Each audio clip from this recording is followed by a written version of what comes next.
this meeting. I'll call to order this meeting of the North Middlesex Regional School District School Committee for Monday, May 16th. So the committee and the public is aware this meeting is being recorded. And we'll do the roll call. I don't see Dave. We have Jess. Here. June. Here. Lisa. Here. Randy. Here. I don't see Susan or Mike. Tom. Here. And I am here. Our next scheduled meeting of the North Middlesex Regional School District School Committee will be held on Monday, June 13th at 7 p.m. First order of business, we have the consent agenda, which is the approval of our May 2nd minutes, some accounts payable warrants and payroll warrants, a donation to Varnum Brook, and disposal of some surplus weight room equipment. Randy, have your hand up? Yes, on the minutes, there needs to be a correction. All right, so we'll Actually, pull those from the consent agenda and talk about that in a second, if that's all right. All right, so everything but the minutes from the consent agenda. I'll take a motion. So moved. Second. All right, Jess, Yes. June, Yes. Lisa, Yes. Randy, Yes. Tom, Yes. and I'll vote yes, so that's unanimous. And now we've got the minutes for May 2nd. Randy had some additions, corrections. Yes. First off is the elections, which for chair and vice chair normally would be ballot, and they are actually should be listed on who voted for whom, not just a yes or a blank. As far as the I believe it was vice chair didn't have anything, just had everybody blank and who won. Yep, I didn't notice. So that Yeah. needs to be put in. And the second is for the subcommittees. It has Susan in the top portion under subcommittees and liaison appointments, but then when it's all listed again under the vote, she's not in under finance. Okay, I'll update that.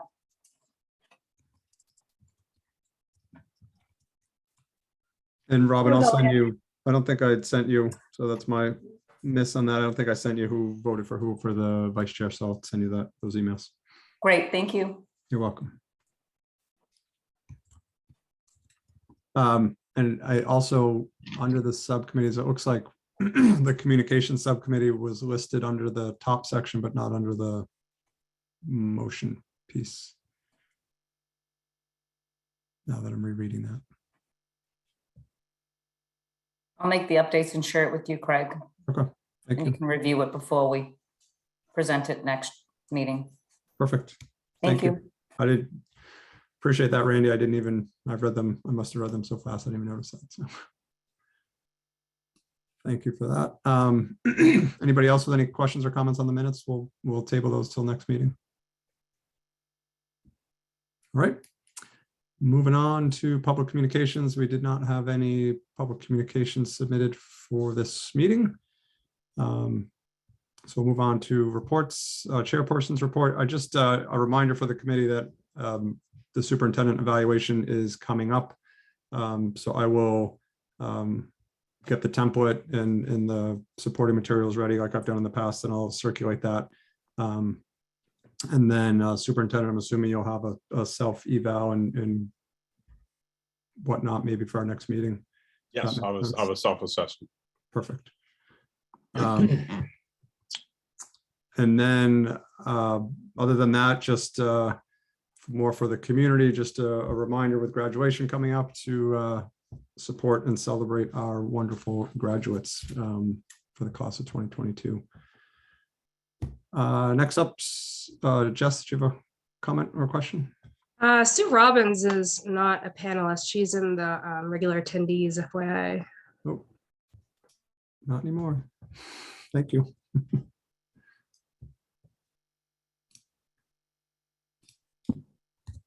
All right, welcome, Susan.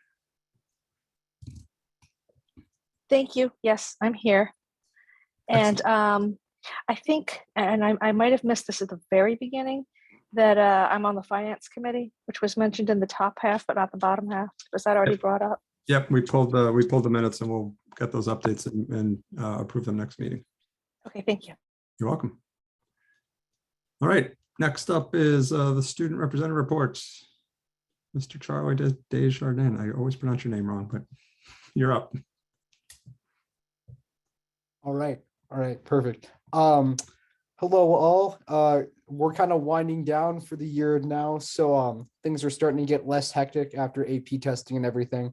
We're currently going through elections for the class of for next year's classes for class office and for student council.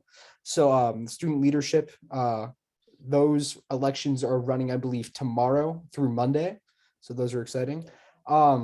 This Friday is our first annual Spring Patriot Pride Day, and it's the last day for seniors before their finals week in senior week. So we're planning it as a celebration for the seniors and sort of a kickoff to the end of their high school experience. Let's see. Also on June 11th, the class of 2023 is holding a junior luau. It's a kind of a kickoff to senior year in place of a junior prom. And that's going to be taking place on the turf outside. So yeah, the year is winding down, and that is all. Yes, thank you. Excellent. Thank you, Charlie. Any questions for Charlie?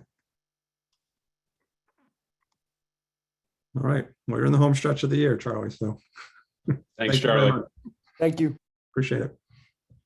Moving on to superintendent's report. Superintendent Morgan. I will wait until the Collins Center presentation, and I'll be participating in that. All right. That is okay. Sure. Moving quickly. This is good. Next is old business, just to review the school committee norms and operating protocols, and just to either talk about any changes we'd like to make, or just kind of reaffirm through a motion to accept those as they stand for the upcoming year. I will share these real quick, actually, so we can just take a look at this. All right, so everybody's seeing hopefully just the meeting norms. All right, I'll go through these really quickly, just again, as a reminder for the way that we conduct ourselves in meetings. This is a safe and respectful room, in quotes. Each person will be present during meetings, avoid side conversations, limit cell phone use to emergencies only. All ideas are valid and deserve our full attention. Each person has the opportunity to speak uninterrupted and will be mindful of using their fair share of meeting time.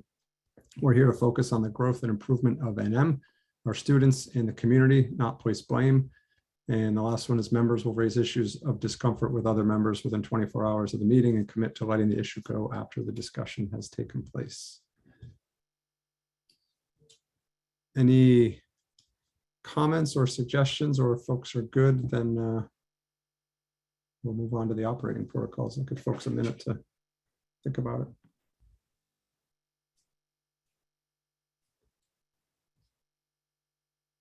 And I can't see my participant list, so if somebody has their hand up, oh, there we go. All right, everybody good? All right. Did you need a motion on those? I'm fine to do them both at the same time if that's good with folks. Otherwise, I will take a motion either way. It's fine by me.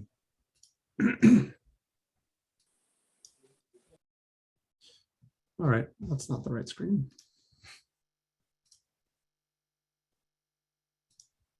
How about that?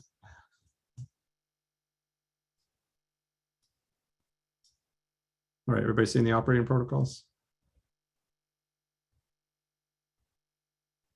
All right.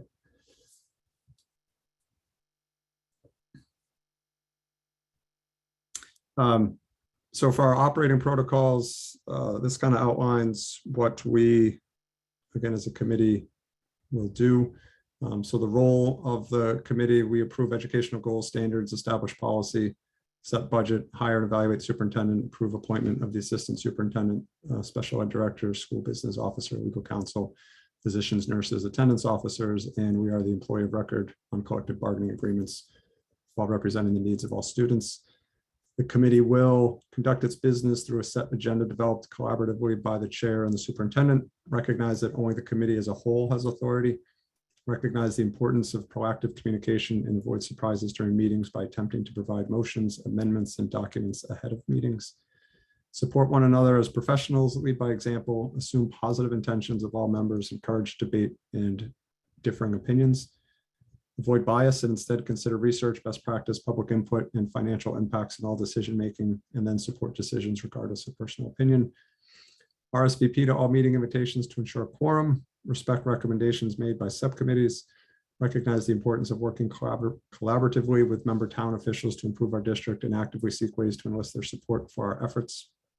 Encourage constituents to follow the chain of command procedures established by the district and adhere to the school committee staff communications policy and model that policy by going through the superintendent for all requests. And lastly, honor the confidentiality of the discussions held in executive session. If there are any questions or comments from the committee, I'll take those. Otherwise, I'll take a motion to approve both the operating protocols and the meeting rooms. So moved. Second. All right, Lisa and Tom. Any questions or comments on those?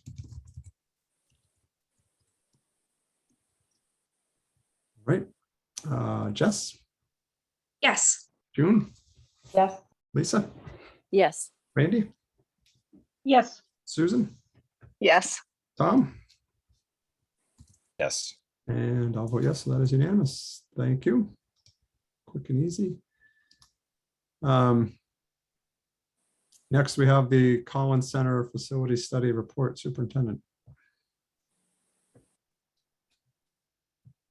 Sure. So thank you. So the Collins Center, again, has been at this for a couple of years now. They've been out to the district on multiple occasions.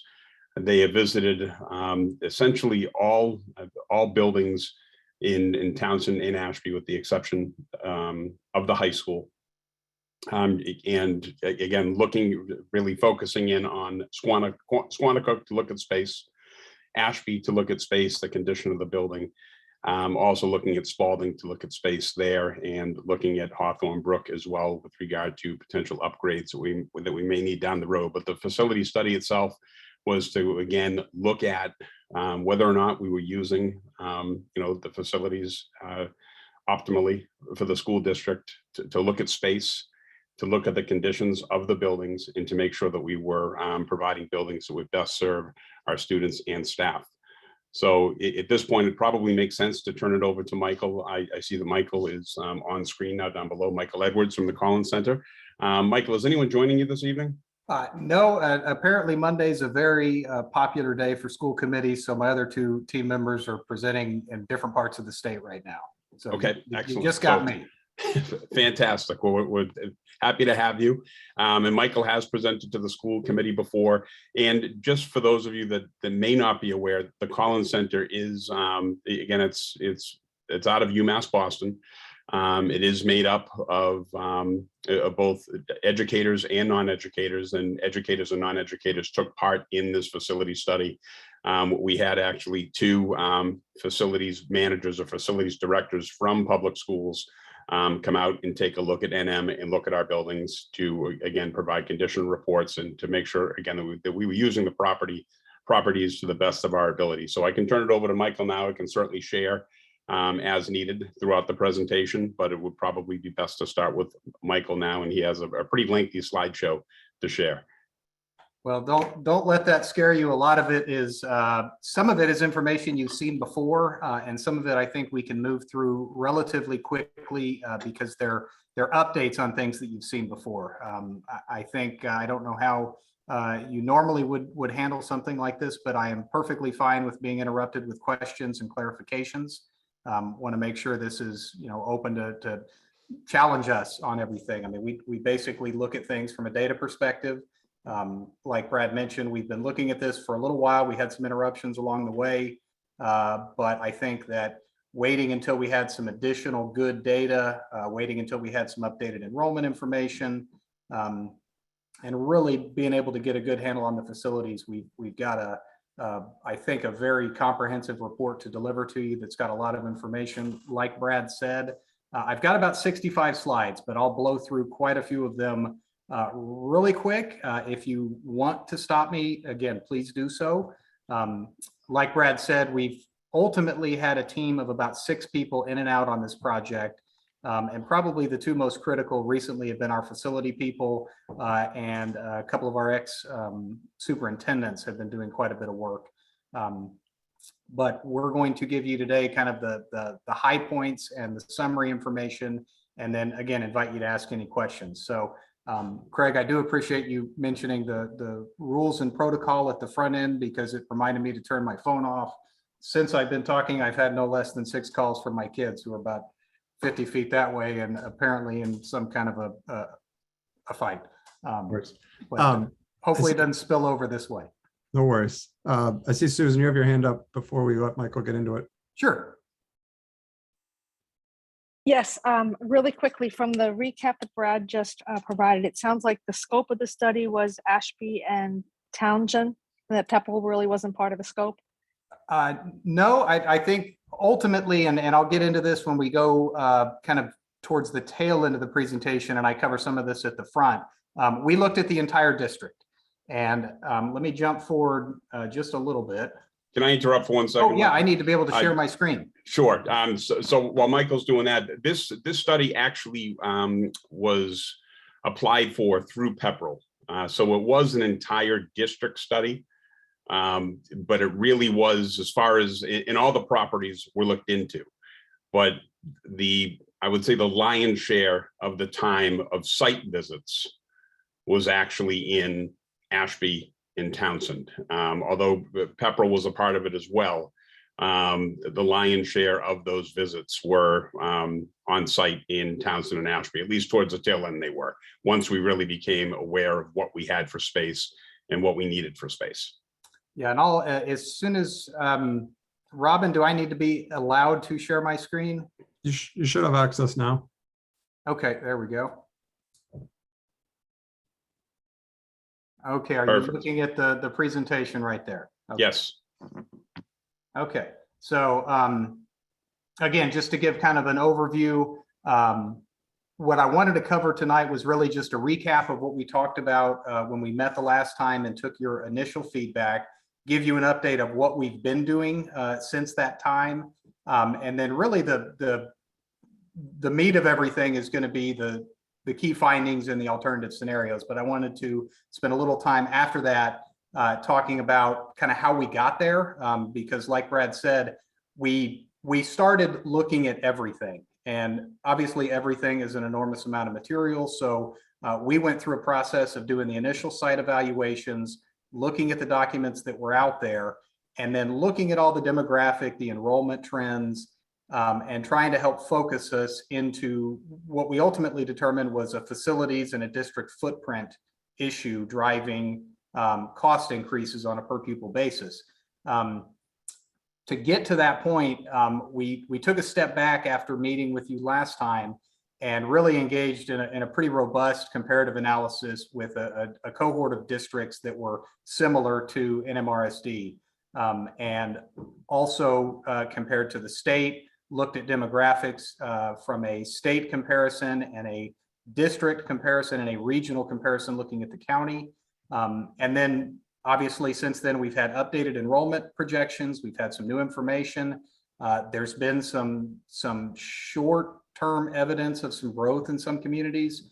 But like Brad said, ultimately what we recognized after really looking at things is, one, they did an excellent job with the facilities assessments that were done back in 2020. You know what needs to be done at Ashby, you know what needs to be done at Hawthorne Brook. For the most part, the rest of the schools were in very good condition. They've been well maintained. They've got adequate space within the limitations that they have. And what we ultimately determined to focus on were the issues at the elementary level, and also Squanicook, because there are some opportunities there. So I'll go through each one of those things. And like I said, on the demographic and the enrollment, I'll move pretty quick through there and feel free to stop me. The comparative analysis, you may or may not have seen some of this before. I'll spend a little bit more time on that. And then the enrollment projections are relatively straightforward, so we'll go through that. We do have a couple other considerations, primarily the district operating agreement that we wanted to touch on, and then really present in detail what those alternative scenarios that we found were. And then, comments and discussion at the end to the extent you want it. I'm happy to have it as we go through also and answer any questions. So what I like to do is really blow through our project overview slide. This is grant funded. We knew that. The facility assessments were a big piece of this, but really they helped us to kind of narrow the focus down. So when you get our final report, it's a sizable document. There is a lot of data in there. There's a lot of information on the facilities. I wish we had a few hours to share everything tonight.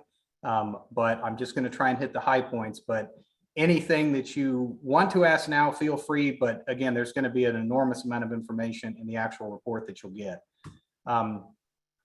So to kind of shape where we went after the last time we met, it was real clear that the committee wanted to see a lot more in the way of comparisons with how your facility stacked up with other districts that were out there, and in particular with the state.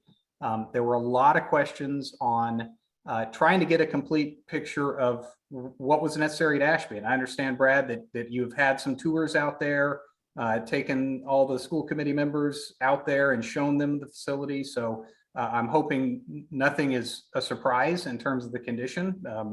But we knew it was rough. One thing that was clear from when we met before is that you were very interested in finding alternatives to keep Ashby open. In the face of what really is challenging enrollment, and it continues to decline. So we did look at some alternatives to expand Ashby and go in the direction that the district indicated they were interested in going, which was really to look at how do we create more of a regional draw? How do we pull kids into the district and try to reverse some of the declining enrollment trends? And then you said you wanted to look at the operating agreement. So we did a few comparisons with some like districts out there, did a review of the operating agreement against what the state requires. And so we've got a pretty thorough analysis of that in the final report, and I'll hit some of the high points when we move a little further down the presentation. So since we met last time, we've fortunately been able to finalize all the census data, including all the aging information, all of the other town-specific information that we didn't have through 2020 last time. We've got obviously a new final set of October 1 numbers for the 21-22 school year. We were able to do the comparative analysis of what we determined were 24 additional districts for a 25 district cohort. And I'll go through the methodology we use there and then show you those comparisons.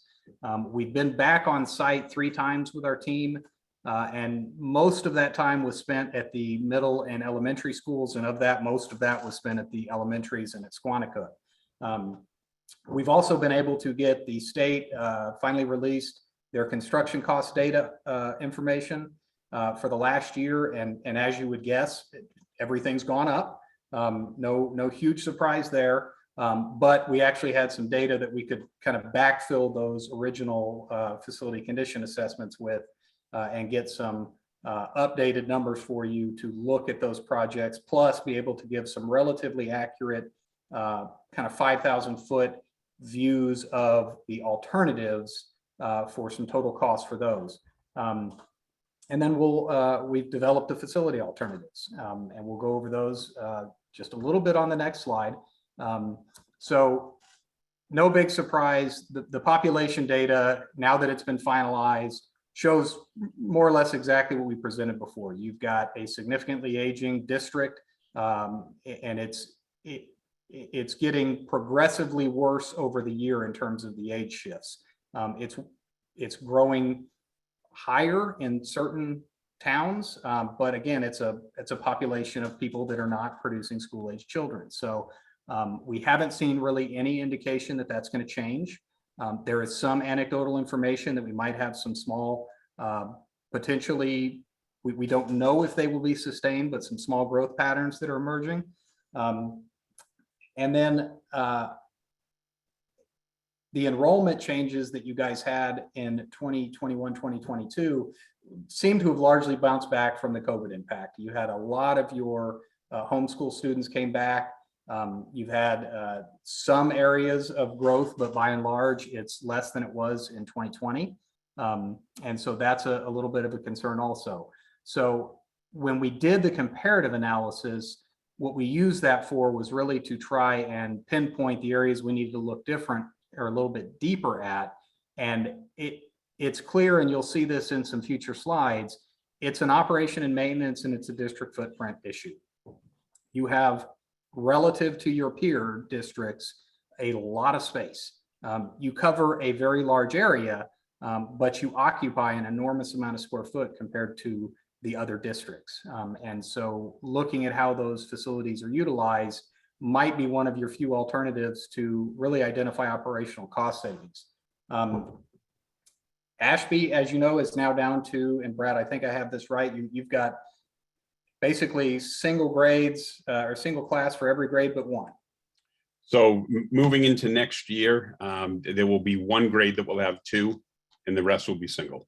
Yeah, so we're trending towards a single class per grade. And when we get into the enrollment projections, even with adjusting for some potential for growth in Ashby, the data points to declining enrollment continuing at that age group.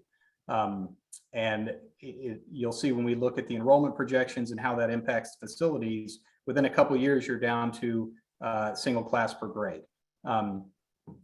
If you've seen the facility and you've toured the facility, you know that the renovations are critical. If that building is to remain open, that town has to invest in that facility.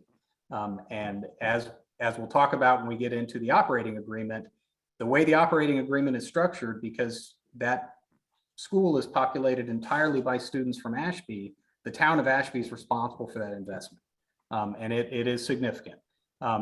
Looking at the cost assessments, we basically broke them down and then applied within the individual categories, the MSBA square foot prices and cost increases.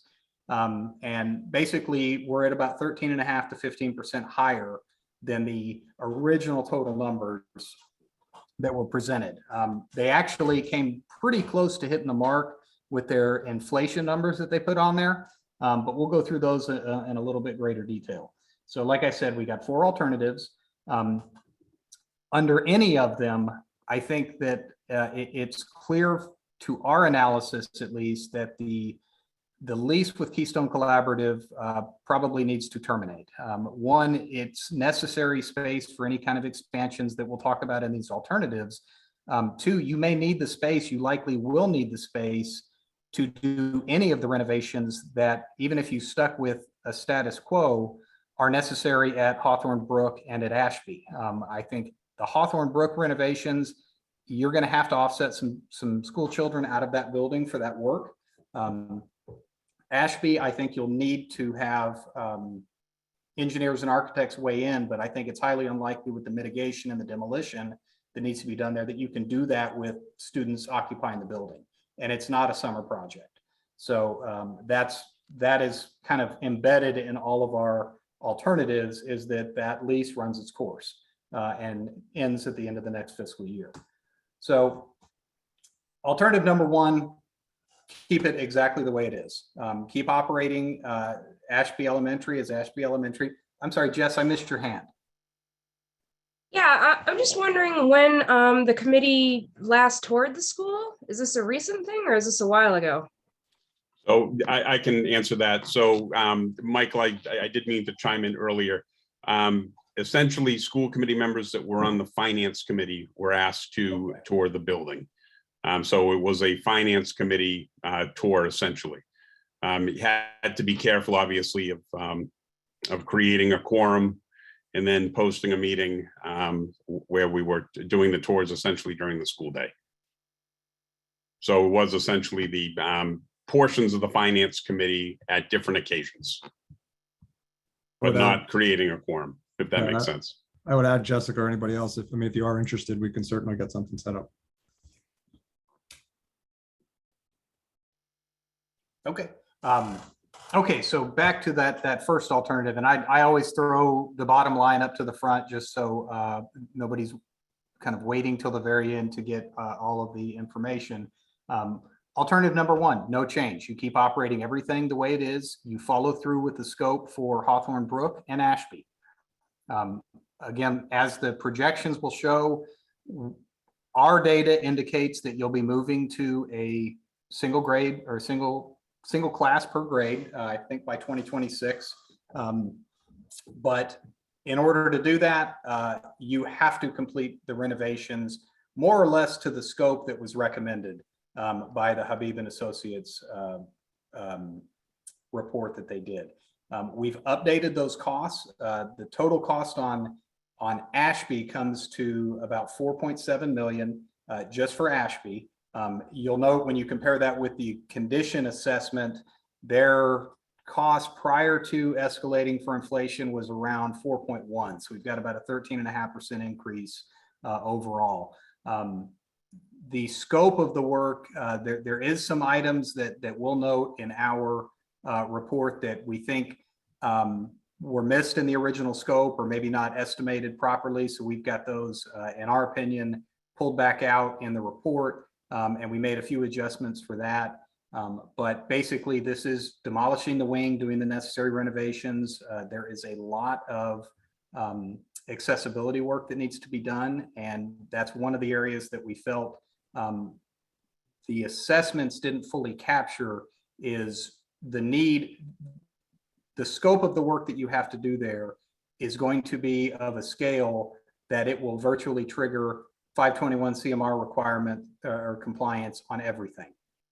You're going to be touching enough parts of that building that everything will have to be brought up to accessibility standards. And until you get into something like that, renovations can escalate wildly once you actually get in them. So we have a conservative estimate, but I think at the very minimum, you're looking at around 4.7 on that building. We also updated the Hawthorne Brook renovations, and we really didn't find anything in that scope that needed adjustment other than the costs. And then we did identify some things on Spalding to the tune of about $625,000 for accessibility improvements that need to be done at that facility. Most of those should be able to be done without dislocating students. But the Hawthorne Brook and the Spalding improvements kind of carry through all of our different options. We have them really as what we call the base estimates. So that number factors into everything. So that's alternative number one, is really status quo. Alternative number two is really reflective of comments we received from the parents and the people that participated in the public engagement, and you as a body interested in, what do you have to do to really create an environment that draws students in and tries to reverse the enrollment trends. Now, basically, you need some starter students, some seed students for that. So this option contemplates redistricting for West Townsend and pushing some additional kids into that from within the district. But in order to really make this facility a type of facility that children and parents would choice into or tuition into to try and beef up enrollment, you're going to have to not just demolish it and renovate it, you're going to have to make some pretty significant improvements, especially if there's any desire of any kind of special education programming or anything there. You've got to relocate the cafeteria. You've got to deal with all the accessibility issues really beyond just the minimum scope and move towards a more inclusive design. So what we have when we get into that, and I'll show a little bit more detail, are a couple of different options. That's why there's the cost fluctuation, one of which adds about 6,400 square feet, one adds about 8,000 on top of that. But the initial estimate on that, coupled with the other two projects, you're around 28 to 35.8 million to do those. I'll note now, all of the costs are in today's dollars based on 2022 costs. We don't know where things are going to go. Industry's estimating anywhere from 4 to 7% increases on an annual basis. So, every year everything gets kicked out. you're escalating that much further. Alternative 3, and there are probably as many disadvantages to doing this as advantages, would be simply to relocate Ashby operations to Squannacook and operate them as a separate school, with Ashby students there, no touching Spalding at all, leave it as it is. Keystone Collaborative occupies, I believe, Brad, about 10 spaces right now. Plus there are some spaces within the administration area that could be tasked to that. However, based on the current enrollment with Ashby, there's no need to. One of the advantages on this alternative is, one, it's your lowest cost. Outside of some paint and update work, most of those facilities were, I think about 75% of the classrooms have already been renovated within 3 or 4 years. The building's in great shape. You could just about move the students over with doing some minor improvements, some paint and update. Some mechanical stuff would be recommended, and if you wanted the cafeteria to be in operation, there'd have to be some updating of equipment. But we've plugged in just some ballpark estimates on those. This is the lowest cost of any alternative, and it's one of the ones that has a potential to generate some additional revenue because you have excess space after moving Ashby students in there. You would have the opportunity to potentially expand the pre-K or even tuition in some kids. So that about 15.8 to 16.7, that includes the Hawthorne Brook and the Spalding work. Alternative 4 is, I believe, what may have been discussed in the past, and that is the idea of turning Squannacook into a regional early ed center and moving K-1 students from Ashby and Townsend into that facility. It really results in a very good balance of class sizes, and we'll show that as we get a little further along. And you're at the kind of the high end of that alternative 3 because it does contemplate making the improvements to the areas currently occupied by district administration, because you have to. You need to be able to free up that space. But basically K-1 in both Townsend and Ashby fit very nicely in that space right now. And overall, we're estimating right around $1 million to spend on Squannacook without really having a design. That's about the best we can estimate. We really don't know which walls could be reused, but we used a kind of a low side of the cost per square foot, assuming there could be some adaptive reuse of some of the existing internal structures. Yes, Randy. I'm just curious with alternative number 3 and number 4, why number 3 has the 15.8, because as I understand this, looking at it, is both alternatives close Ashby and are using Squannacook, which doesn't need any updates, and using Spalding, which has the $675,000 already included in there for their renovations and includes the Hawthorne Brook. Shouldn't they be identical as far as cost? Well, no, because you don't necessarily need to do anything to the admin spaces if you're just trying to accommodate the students from Ashby. Right now you've got 139 students at Ashby. They're projecting 133 next year. You're occupying 6 classrooms right now. You're occupying 7. Is it 7, Brad, or 6? 7 now, 6 next year. So 6 next year. If Keystone Collaborative vacates, you can basically move into their space and have plenty of extra space. Now, the reason we have the range right there, I personally think that when a building is empty is the time to go ahead and do everything, because then you don't have to deal with trying to do temporary accommodations for the occupants. But if you wanted kind of a bare bones get in type of situation, that one does allow you to do it, because the spaces that Keystone use now, most of them have been renovated. We're factoring in basically a little bit of money for a paint and update, address, repairs, damage that's been done since they've been occupying that space. But essentially the students can move right in. There's minimal work. So that's why the low end is it doesn't factor in doing anything to admin. Obviously, it would be better to make the improvements to admin while the building was vacated. Does that answer your question? Sort of. How many classrooms, if for alternative number 4, how many classrooms would be using a Squanicook? Because again, it's the same building with rooms that have been renovated, and moving kids, whether it's Ashby kids or Townsend kids, shouldn't make a difference in cost. I'm not sure I understand the question. Alternative 3 basically says Ashby students and staff move to Squanicook, Right. no Townsend students. If we're dealing with just Ashby K through 4, we're talking about roughly 140 students right now. By the time you did it next year, if you did it next year, 133. Spalding, if you did a K1 model like alternative 4, you've got K1 from both schools. Now, K1 population in Spalding is larger than Ashby altogether. So it is a significantly larger number of students that would be moving under a K1 scenario versus a Ashby K4 scenario. Does that clarify it? Yeah, I'd like to know numbers because I don't think. Yeah, we're gonna show you all the numbers. 4 grades. Yeah, well, when we get a little further along, I'll show you the numbers. If you can just bear with me while I get through some of the preliminary information, we can move hopefully quickly to the actual comparisons that show what the capacities would be in the different buildings. Okay. Any other questions before we move on? Okay. Okay, so just a quick recap of where the demographic stuff is, and I'll move through this relatively quick because I think you've seen it all before. If anybody wants me to stop, just tell me. Otherwise, just in the interest of time, we'll try to just hit the high points. So the census numbers adjusted very slightly over what we presented before because they continually make adjustments to those figures.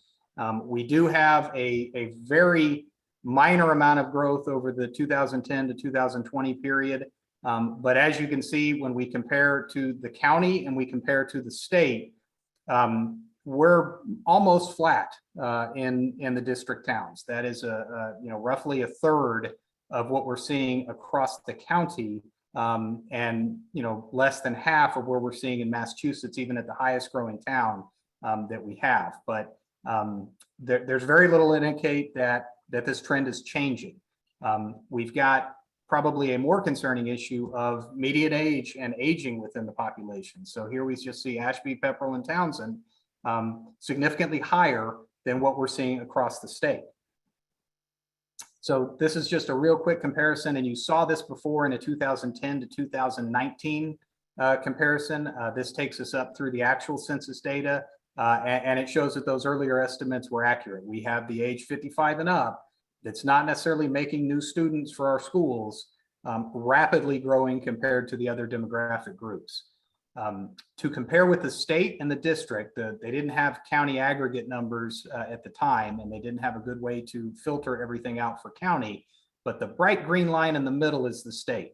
The issues we're facing here in your district are happening all over the state. We have a state that is beginning to age, and you'll see that in a few of the others, but these are just percent change comparisons on an annual basis over 10 years across the 19 and under category. Here we can see virtually every year all 3 of our towns were well under the state average. This is our 20 to 54, your families with school-aged children. Same thing, we've got the state sitting right around roughly 0 growth in that demographic, and then most years in the others were fluctuating underneath that 0 benchmark set by the state. Here's where we exceed the state. No surprise, we're aging significantly in these 3 towns. So all of that has gone in to feed some projections made by the Donahue Institute at UMass, which is another agency at UMass. And they're not projecting really much growth either. Very, very slight, limited growth. They are recognizing that there's a little bit of growth happening in Ashby, but by and large, they're projecting negative growth in the district, moving out in 5-year increments for the next 20 years.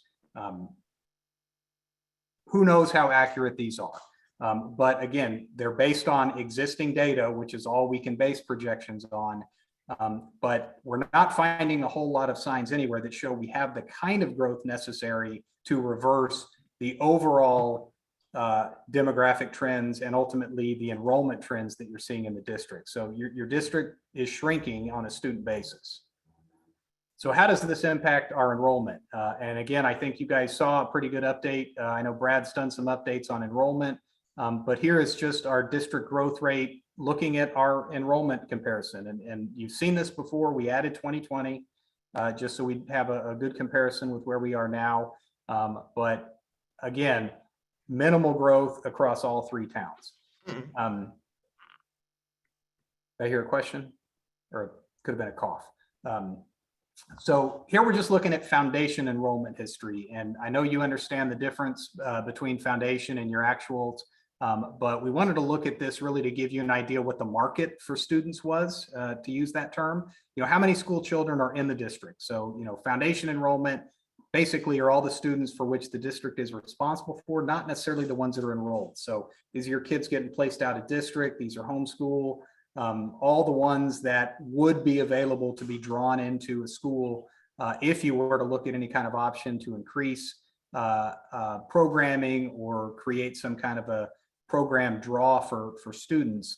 And we're seeing the same thing. We do have a slight uptick based on population estimates that you see kind of rippling into the enrollment that has jumped up a little bit. But basically the trends are continuing decline and long and sustained decline. So this is our Deci enrollment October 1. And again, COVID really threw all the numbers off. So we're trying not to really spend a whole lot of time looking at FY21 and really looking at 20 for our comparisons. So, you know, you had a little bit of an increase in 2022, but you're still below your benchmark of 2020. And that's really across all schools, with the exception of Squanicook, where obviously in this last year, you were able to, a lot of kids didn't stay home to be homeschooled, and kids re-enrolled. So what we've got is a 10-year change of 17% drop. That's considerable, and that would take a lot to reverse. So just looking real quick at our historical enrollment, this is by school. It's not a number that's unique to any particular school. And again, I would really caution you to ignore that 21 number and look at your 22 and 20 and prior, so that we take that COVID blip out of things. And note that the drop at North Middlesex appears to be much higher because you're talking about a much higher number. But the percentage changes there have been roughly the same as what we've seen everywhere else. So we focused in a little bit more on the elementary schools, just to really help us understand the changes that were happening in those facilities specifically. So here's your enrollment at Varnum Brook, Spalding, and Ashby. Overall trend has been a decline. We've got a slight uptick in Spalding and Varnum, but a pretty significant drop at Ashby this last year, you know, with 139 students. So that's really it on the enrollment for the presentation tonight. Like I said, we have a lot of information on this in the report, and do a lot deeper dives into specific schools and specific grades, and in particular how it's impacted class sizes. But before I move on, any general questions on the enrollment trends or anything? I would assume you guys have seen all this before, but in the interest of having kind of a complete packet that the public could look at afterwards and stand alone, we did want to include all that. So the comparative analysis really gave us a chance, like I said, to kind of dig down and focus our analysis, which is really what got us looking at facilities, and then specifically facilities at the elementary level. So we looked at Deci data and pulled out a cohort of 24 other districts for a total of 25 we compare with. And we set the criteria that they had to be relatively close in enrollment, so plus or minus 500. North Middlesex winds up being pretty much right in the middle of that cohort. And we also looked at districts with a relative average wealth of less than 100%, which basically is a measure that Deci uses to determine the need for Chapter 70 funding. So we looked at districts that weren't capable of funding their own operations without Chapter 70 money. Again, on that count, I believe you guys, North Middlesex was towards the bottom of the cohort. But again, everybody was in the position where they require Chapter 70 to maintain operations. We also tried to mix up municipal and regional districts and tried to pick some that were in the same geographic area, and were able to get a few of those as well. But what we did with this data is really looked at all of the categorical, the functional categorical spending based on your account structure and your account codes using the FY20 data. We largely tried to ignore 21 in terms of cost data, even though it was available, because it was an absolute disaster with the way everybody coded their transactions. Even the state is advising not to use it for comparison. It's just all over the place. So we tried to look at 20, which was really our last normal year that we had in terms of expenditures. So this gives us a good way to kind of benchmark you against your peers, so that we can see, where you higher, where you lower. And kind of the bottom line is that you guys are already operating very lean. On per pupil expenditures, you're well under the average, even compared to the state. On most categories within these numbers, you're significantly under. Where you weren't were in operations and in size.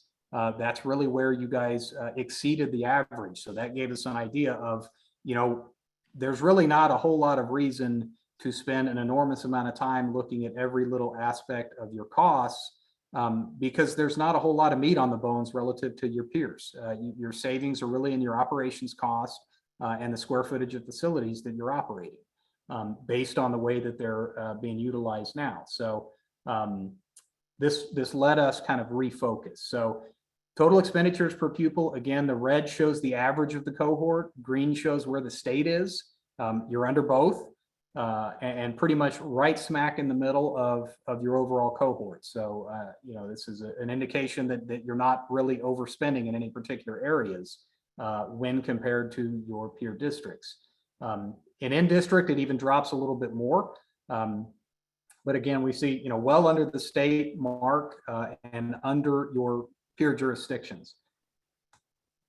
So we also, because of the way that they make this data available, we're also able to pull out individual schools on our own by doing some cost allocation based on the some different drivers that we use to allocate administrative costs and district-wide and central office costs around to the different schools. So this isn't a perfect comparison, but it's apples to apples within the data that we use. So where it's useful is looking at the actual trends within a school, not necessarily looking at how it would compare with the state data, but how do we do compared within the district, this per pupil by school. So as you can see, Squanicook is always going to be an outlier because enrollment fluctuates very, very much there. And on top of that, pre-K is expensive. Yes, Susan. I was afraid this slide was going to be put up because one of the things I was warned about 14 years ago, or 15, whenever it was that I joined the district, when I started to try to do this math, is that it's extremely inaccurate and impossible to get it right and provides very misleading information. So I'm disappointed that this, I'm hoping in the report, there is some methodology behind how these numbers got here. Yep. Because I just caution the user with, I can't see these numbers well in my current situation, my technology I'm using. I caution the user, the viewer, to take it with a grain of salt. Absolutely. And that's one of the reasons I kind of started out with, it's not a perfect comparison, but we do go through the methodology of how we did it. And we also issue that exact same caution that these are not as accurate as the types of comparisons that you can do at the level that we can with the state data, where the state audits the heck out of everything. These are based on drivers, and then, you know, per pupil expenditure is, it's always going to show increases when you have declining enrollment. That's the most basic math. Your denominator is shrinking. Anytime you have declining enrollments, you are going to have a very, very inversely increasing cost per anything. So, you know, you do And have I to haven't take had that the into- I haven't had the opportunity to look at the report yet. Mhm. So I can't provide any more than a caution I was given years ago when I was trying to do this math myself. And oh, it's so alluring. It's so tempting to try to do this math. And I think it could very easily, like, again, I can't draw conclusions because the screen is about 2 inches wide for me at the moment. So I don't know what words are underneath and what trends are doing. I just heard you describe what it was. Yeah, well, when you look at the report, again, feel free to give us any comments or questions. But again, the methodology all the way down to the appendices that have all of the numbers are included in there. So, and we do, like I said, we offer that same caution. Everything here, especially the by school PPE, it's a grain of salt. You have to take it with a grain of salt, but the trends are worth noting. Your hand's still up. Did you have any other questions? No, I just didn't have the opportunity to Okay, no to problem. remove my hand. Okay, Thank you. So, and we don't have a whole lot on this presentation of the by school information on the PPE until we get to one other one. So, you know, one of the comments that we heard from public feedback during the engagement sessions was, you know, out of control administrative spending, you know, overpaid principals, overpaid teachers, things like that. The data definitely does not support that. North Middlesex is probably one of the leanest in terms of administrative expense across all the cohort districts, significantly below the average and significantly, unfortunately, this one's we don't have available for the state, but again, they're operating pretty lean, is what we're finding. Same thing with instructional leadership.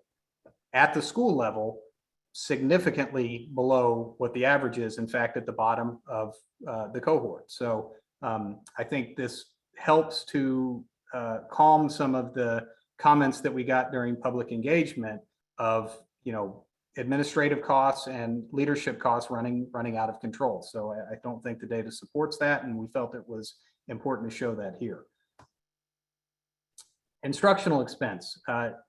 This is basically instructional leadership, teachers, other teaching services, all your instructional technology, your guidance and testing, and everything that kind of goes into the students. It includes pupil services also, which is largely and possibly even exclusively transportation.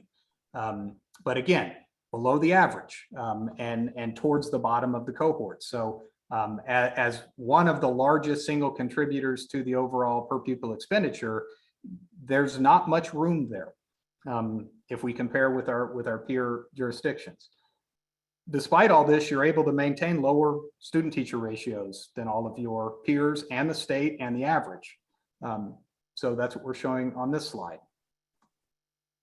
So we did look at class sizes within the elementaries. And really we looked at class sizes across the district, but I'm only showing the elementaries now because, you know, for the most part, they've been stable in the other campuses at the middle schools and at the high school. What's worth noting here is what I know you've heard in the past and we've mentioned before, but the variability with class sizes at Ashby in particular. You've been relatively stable at the other schools, averaging, you know, anywhere from 21 to 23 students per class.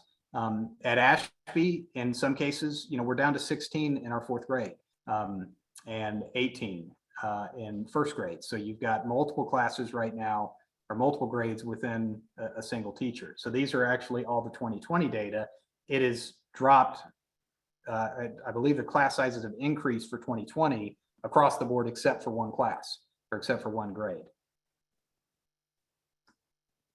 So you guys are below everybody else on just about every category. When we start looking at actual space allocations per student, that's when it becomes apparent there's a district footprint issue. You've got a significantly higher amount of square foot per student across the district than really almost any other district that you have out there.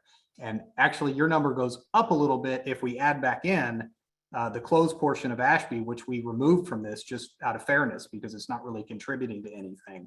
So we pulled that square footage out, but you're right at the top and significantly higher than average as far as your gross square foot per student. Yes, Craig. Does this include all of Squanicook or just the district used areas? It includes all of Squanicook. Okay, so basically any district owned property minus the closed wing of Ashby. Yeah, yeah. And it's, you know, technically the district is using it, they're leasing it. Yep. If we pulled it out, we're talking, I think I'd have to pull the number out, but I believe it was around 8,000, 9,000 square feet, Okay. Possibly even more. But again, it's even if we adjusted for that, we're still significantly above where the average is. You've got a big footprint. Your big area, big footprint. And Michael, can I just ask a quick question just to clarify? Our gross square foot, including Ashby, the wing that's closed, and Squanicook, do impact our per pupil expenditures at the state level, do they not? The gross square footage? Yes, Well, I mean, I guess in what way? it makes it higher. Well, I mean, there's nothing, the per pupil expenditure is simply your total expenditure divided by your pupils. So there's no factor in there that has gross square footage. As it impacts your operating costs, absolutely. I mean, Yeah, everything that's- is marginal at that point. So every Mhm. dollar, you know, every foot has an operating cost associated with it, whether it's utilities, janitorial, or anything. And again, we felt it was appropriate to exclude the closed part of Ashby because basically it's been shut down. There's not a utility going to it. It's essentially everything but the demolition has happened with that wing at this point. It's completely shut off. So indirectly, well, directly, square footage impacts your per pupil expenditure, but it's not part of the formula. Right, Okay. thank you. All right. So yeah, so operating and maintenance, again, this is what it takes to run your facilities. This is your utility costs. This is your janitorial costs. This is everything that it takes on the physical plant side of things, all of your custodial salaries, et cetera. What's interesting is your buildings are relatively efficient. I mean, you've had window upgrades at most. You've got solar on most. You're operating basically relatively lean for the spaces that you have. There's always room for improvement. You've got some old boilers in your inventory. You've got some old HVAC systems. You've still got a lot of pneumatic controls on your mechanical systems.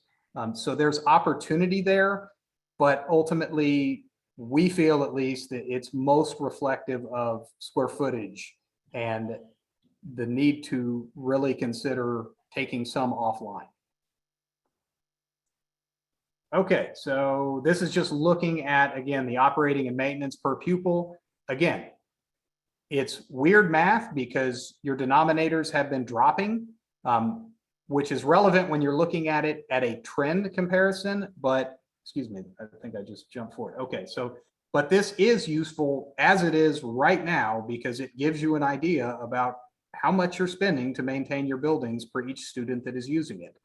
So it is a relevant data point. Again, grain of salt, and there are some cost allocation methodologies that go into this that are explained in the report, but it does give you a good idea of where you sit against the district. I would definitely caution you against stacking these numbers up to the 25 district average because there are some discrepancies between the individual accounts when we look at them at the district level versus at the Deci data. Yes, correct. Is the high school enrollment still, are we at or above the design You're enrollment? below the design capacity. Your design capacity is 850, I believe, and I think your enrollment right now, Brad, is 785. Sounds about right. We'll get there. I got it up here somewhere, but I know you're well within the design capacity. Okay, what's the and- driver for the high school cost being? I mean, I would have assumed that a new building with some of the solar energy efficient HVAC, et cetera. Why is the what's the main driver between the operating and maintenance being? It's primarily your specialized spaces, and you also have to figure all of the athletic facility maintenance is included in this. Okay. You don't have those facilities at other places. True. Okay. And, so it's really, you want to look at kind of a similar plant to a similar plant comparison here, and not necessarily compare. You throw the number up here for Squanicook, it's even higher, because, you got the district using it, you got the leases using it. But high schools are always going to be higher just because of all the extra spaces that they have, and in particular, the athletic complexes. Makes sense. Thank you. Okay, so here we look at the current classroom use based on Deci data for 2021-22 and the district's projection for 23, which I believe, Brad, is based on pre-registrations and your own estimations of where these classes are going to wind up. Yes. Okay, so, in 2020 in Ashby, for example, we were at 9 classes. We're dropping down to 6 next year. That's what they're planning around, is only one class having, or one grade having multiple classes. We've seen a drop in 165 students down to 133. We've seen increases, interestingly enough, in both Spalding and Varnum. But again, across the district, we see overall decreases, and these are just waves of students kind of making their way through. So you'll see that in the enrollment projections, these ripples of, must have been one pretty good year. So Brad? Just wanted to add that part of the reduction in FY 2021 to FY 22-23, some of that may have had to do with the relocation of the sub-separate special education programs. I don't think a significant portion, just because it happened in FY 19. I think that was 18-19, wasn't it? It was 18-19, Yeah. yes. So it may have had an impact on class size a little bit. Yeah, well, you can see it when you look at the trends, and we've got that footnoted in the report and kind of explained out when you did that shift. It definitely had a little blip in there, but it was interesting because it was followed by some new students and some of the other classes. So it almost smoothed itself out. And I think in a static environment, it would have been much more pronounced. But yeah, so this is what we have for across the 3 elementary schools. And you're looking at really maintaining the same number of classrooms in Spalding and Varnum, but within Ashby, we're continuing to decline. Yes, Lisa? Is Barnum Brook supposed to be 5? Because is it number of classrooms per grade level? This is classroom use by grade. Brad, this came from you guys, so I'm assuming, do you have the answer to that? It should be 4, correct? That 4 classes information, per grade at Varnum and Spalding. 4 classes per grade? Does Barnum have 5 per grade? I believe Farnham has 5. yes. Yes, I mean, Pepperell's about 50% of the district, so that would make sense. Yes. Okay. So that should read 5s instead of 4s. Is that correct? For Varnum? Yeah. Okay. Nancy Haynes, are you able to check that number? Yeah, it should be 5. Okay, I can double check that one. Yeah. It shouldn't make this, I believe, is the only place that math factors in, so we can double check that and make sure it's accurate. Let me make a note to go back and check that slide. I thought we dropped this in straight from y'all's data, but we may have had slide.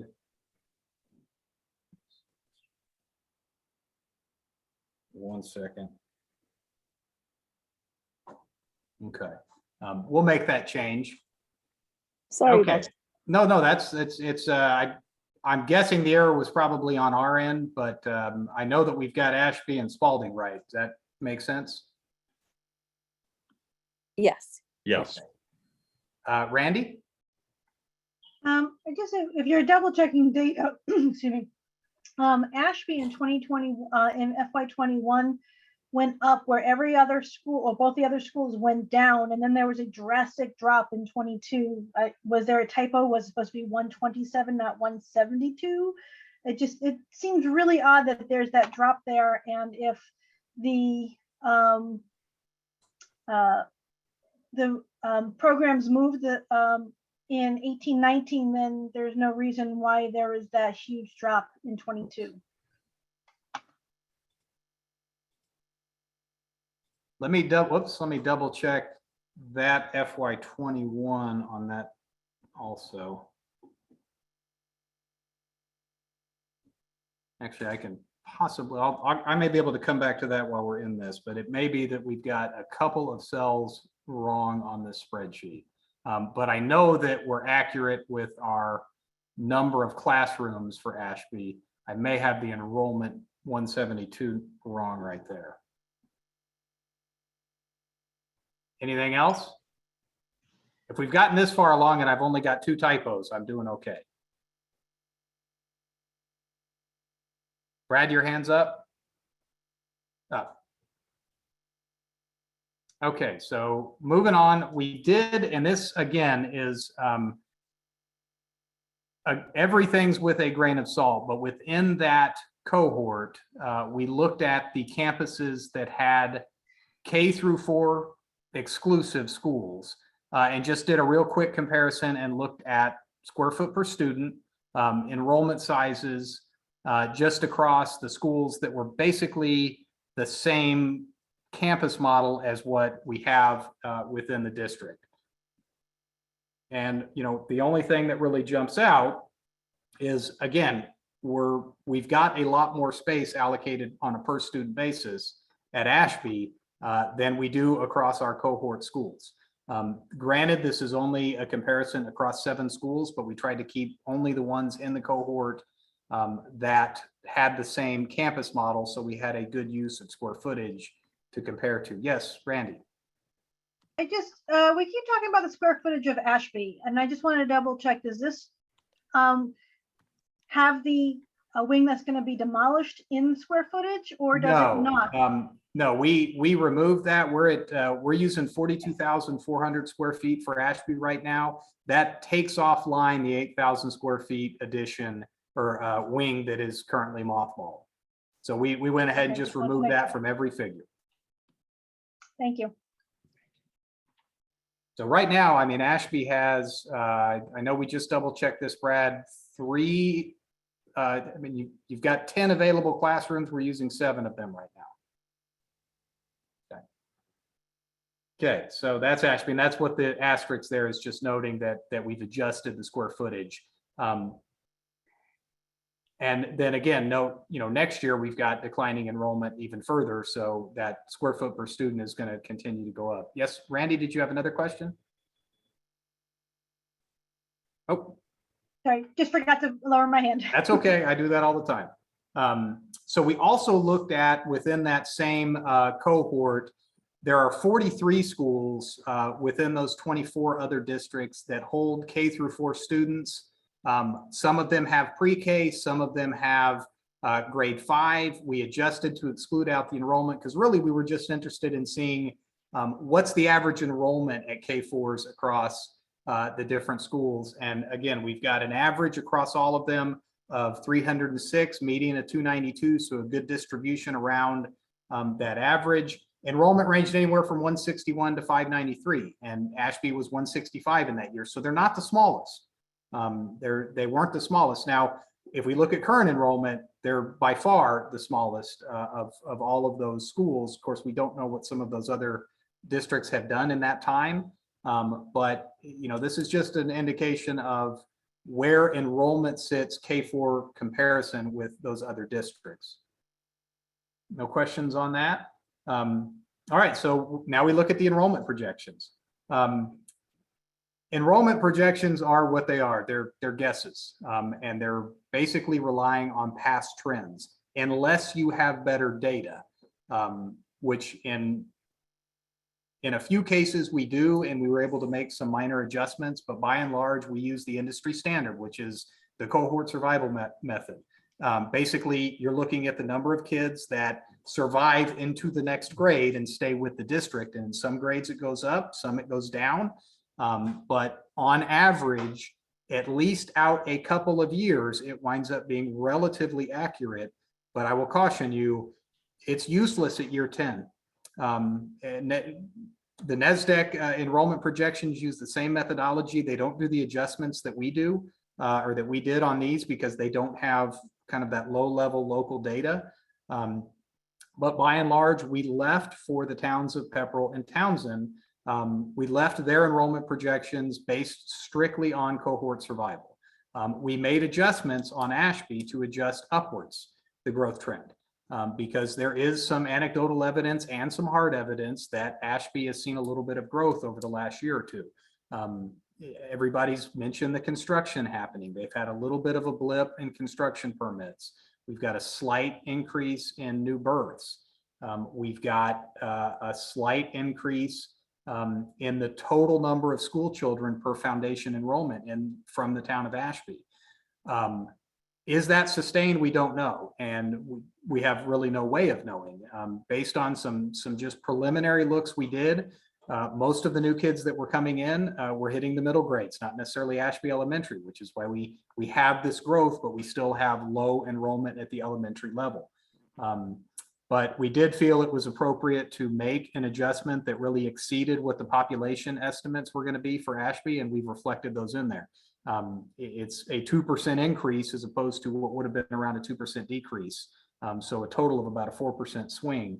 And that adds a few students over the years to Ashby that the base cohort survival method wouldn't have added.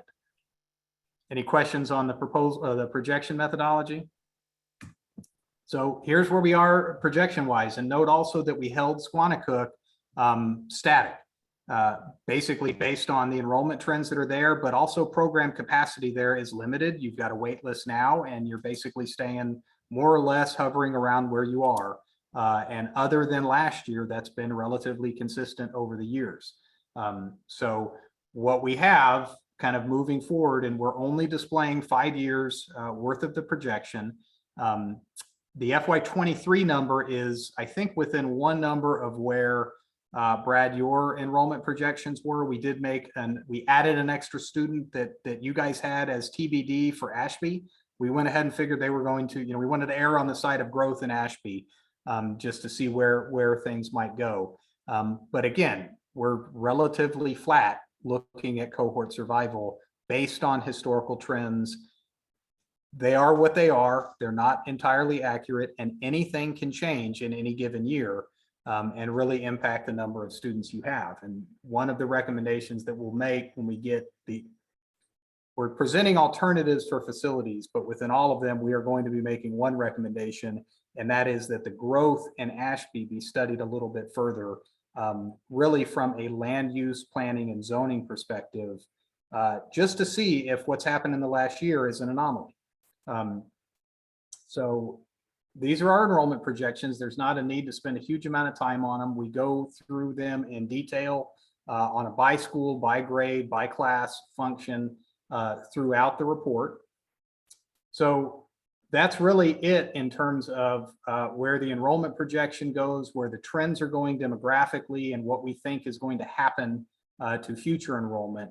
So the other thing we kind of looked at, and this was before I'll get into the alternatives, the operating agreement. I know you guys have been discussing the need to update it. I believe there's even a committee, Brad, formed to work on updating it right now. So we took it and compared every piece of it to what the state requires. They have pretty stringent requirements for what should be in one. And then of course, a lot of districts add things in there. Basically, it needs to be updated. You knew that, that's why you're updating it. You've got schools in there that aren't in operation anymore. And then there were a couple areas in terms of cost allocation that we don't make any recommendation or representation that one is better than the other. But what we have done is point out a couple of different agreements to use as models if you were interested in looking at multi-year rolling averages. 3 to 5 years seems to be pretty widely used. And also looking at weighted averages, which is that two-step process for calculating. And we'll include those as appendices in the final report. The other big piece, and I think this is something that needs to be made very clear to anybody thinking about the capital investment at the different schools. The way the operating agreement is structured now, capital expenditures are based on enrollment by town at that school. So when you have a school like Ashby, that's 100% students from Ashby. I believe it's almost 100%, Brad. Is that right? I don't think there's any That's correct. students that aren't from Ashby. Any capital investment at that school cannot be made by the district. It has to be made by the town. Plus, the town owns the building. So any improvements to that district or to that building that, well, even if improvements were made that were geared towards creating a more regional structure, ultimately they are the town's responsibility. And Nancy, I know you've spent a lot of time looking at that operating agreement, dealing with the capital stuff. That hasn't been changed in practice, right? Oh, okay. No, that's correct. Yeah. So, that was clear during the public engagement that there were a lot of comments that the district needed to make investments in Ashby.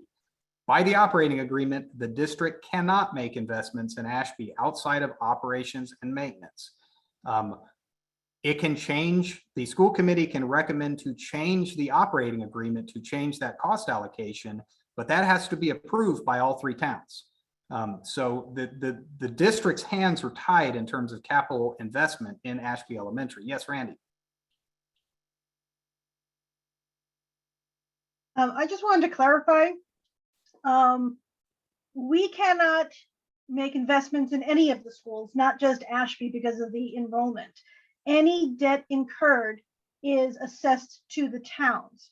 Now, a school that may have a couple of students from other towns will have some, cost, some money from the other towns going towards it, but none of it is district money. The district doesn't have any money other than what we get from the towns to spend on capital improvements. Everything that we have has come from the town. So that statement that Ashby is the only school that the district can't invest in is completely incorrect. Yes, no, you're 100% right. And that was my misstatement. It's the only one that no other town would be sharing in the expense of. Because in every other, I believe in every other school, you have, the way the district operating agreement reads is no other town will pay for any improvements at a school in which their students do not attend. Is that right, Nancy? Right. That is correct, and I can answer for that. But it's per student. So if we have an intra-district student from Pepperell go to Ashby Elementary, Pepperell will be paying for that one student. It's always on the debt service. On the debt service, yes, it's always per student on the debt service as it is in our agreement right now. So generally, Ashby is going to pay the bulk of Ashby Elementary, if not all. Townsend is going to pay the bulk of Spalding debt because mostly their students are going there. There's only a few from other towns. And for Varnum Brook, it's the same thing. It's a very low percentage of students in the elementary schools that are coming from other towns. So the fact that at this current moment that there's no other students in Ashby but Ashby students really doesn't make a huge difference. And all three towns do need to approve all debt that the district takes on, whether they actually are being assessed or not. Okay, so that's at the elementary level where really we have a majority of students are local students. Yes, and Pepperell has their middle school is majority Pepperell students at Nissitissit. Hawthorne Brook is shared between Townsend and Ashby students. Okay. Okay, well, thank you for that clarification. Certainly. So there was some discussion again about different ways to restructure capital costs. I think it really depends on where the committee wants to go with that. There's a lot of different ways that different operating agreements approach that. We'll have a few samples in the appendix to the report. So now we're going to move on to the scenarios, and I summarized most of these already, but I can give you just a little bit more detail on each one now, and then we can open it up to any questions that anybody might have. So, we've got the 4 alternatives. They really all depend upon whether the district is going to continue operating Ashby. Everything that kind of flows from here starts with the decision, are you going to maintain Ashby as a school? And we don't have a dog in the fight, so we don't really have a preference on which way things go.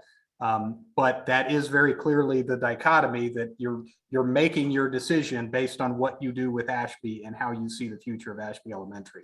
That impacts the other investments that you would be making at Squanicook, and then some capacity and utilization issues at Spalding. So like I mentioned before, all of the cost estimates include doing work at Hawthorne Brook and Spalding. We saw nothing in the scope of the Hawthorne Brook report that we would disagree with. It all looked, everything was necessary work. Obviously, there are different tiers. The way that they develop their report, they have their scope 1, 2, 3, the critical for safety, the you should probably do, and then the nice to do eventually you're going to have to do. And so we looked at really not breaking those into the different scopes, but updating the costs, and we've included those in our overall packages for each alternative. What we don't look at is the overall district capital improvement plan. That would be in addition to any of this. With the condition of the buildings, they're in very good shape. I mean, but you still have other work that has to be done based on Oscar and Brad's capital improvement plan that would kind of be added to this package. I haven't seen the 23 capital budget, so I don't know if we have picked up any of the Hawthorne work on there. Brad, do you know? There are some projects on there, but nothing has been Nothing out of decided the yet as far as scope. what's going to happen. Okay. So that's just kind of a caveat, is this isn't a complete CIP. You already have one of those. This is in addition to. The next one's kind of tricky because we're still double checking our numbers on the operational cost savings, but none of the different alternatives have huge silver bullet operational cost savings. What we're looking at right now, we're somewhere in the neighborhood of best case scenario. Let's say if Ashby, for example, were to come offline and any one of the other 2 alternatives that don't utilize Ashby is used, you're somewhere between $200,000 and $500,000 in annual savings. And that's a big number. So we're working to refine that down, but you're not really saving anything that is not associated with the building. So your staffing costs are largely going to stay the same. You're going to have things like janitor staff that are going to go away that you might use at that building. You may have some instructional leadership changes, but again, we don't weigh in on that. But the number of, you've only got more or less 1 class per grade. So you're moving the staff with those students. So the operational cost savings, when the biggest single part is instructional services, it's not going to be there. And you're losing utility costs and maintenance costs on a building, but most of your instructional services costs will remain. Most of your administration and instructional leadership costs will remain. And you also, any savings you may have had on operation and maintenance, you're going to have some offset with additional transportation costs. Brad, I know you guys have looked at some alternatives. How does that, have your numbers been any different than that? No, they have not. Yeah, so there's nothing in here, even if you shut it down tomorrow, it's going to save you a ton of money in operations. You will reverse some trends that you've had in terms of operational costs, and that will slowly come down over time. But really, it's a question of capital investment and what the district wants to do and what the towns will support.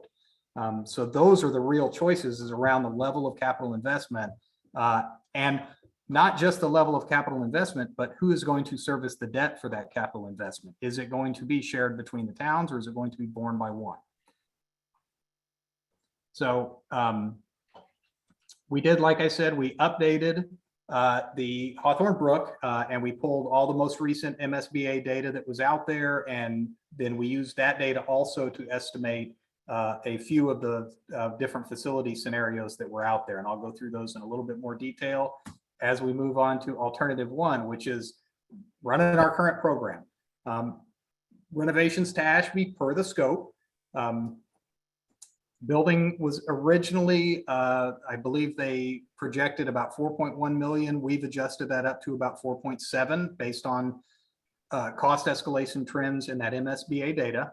The Hawthorne Brook work of 15.13 million, which is up from, I believe, around 15% over the original estimate that Habib did.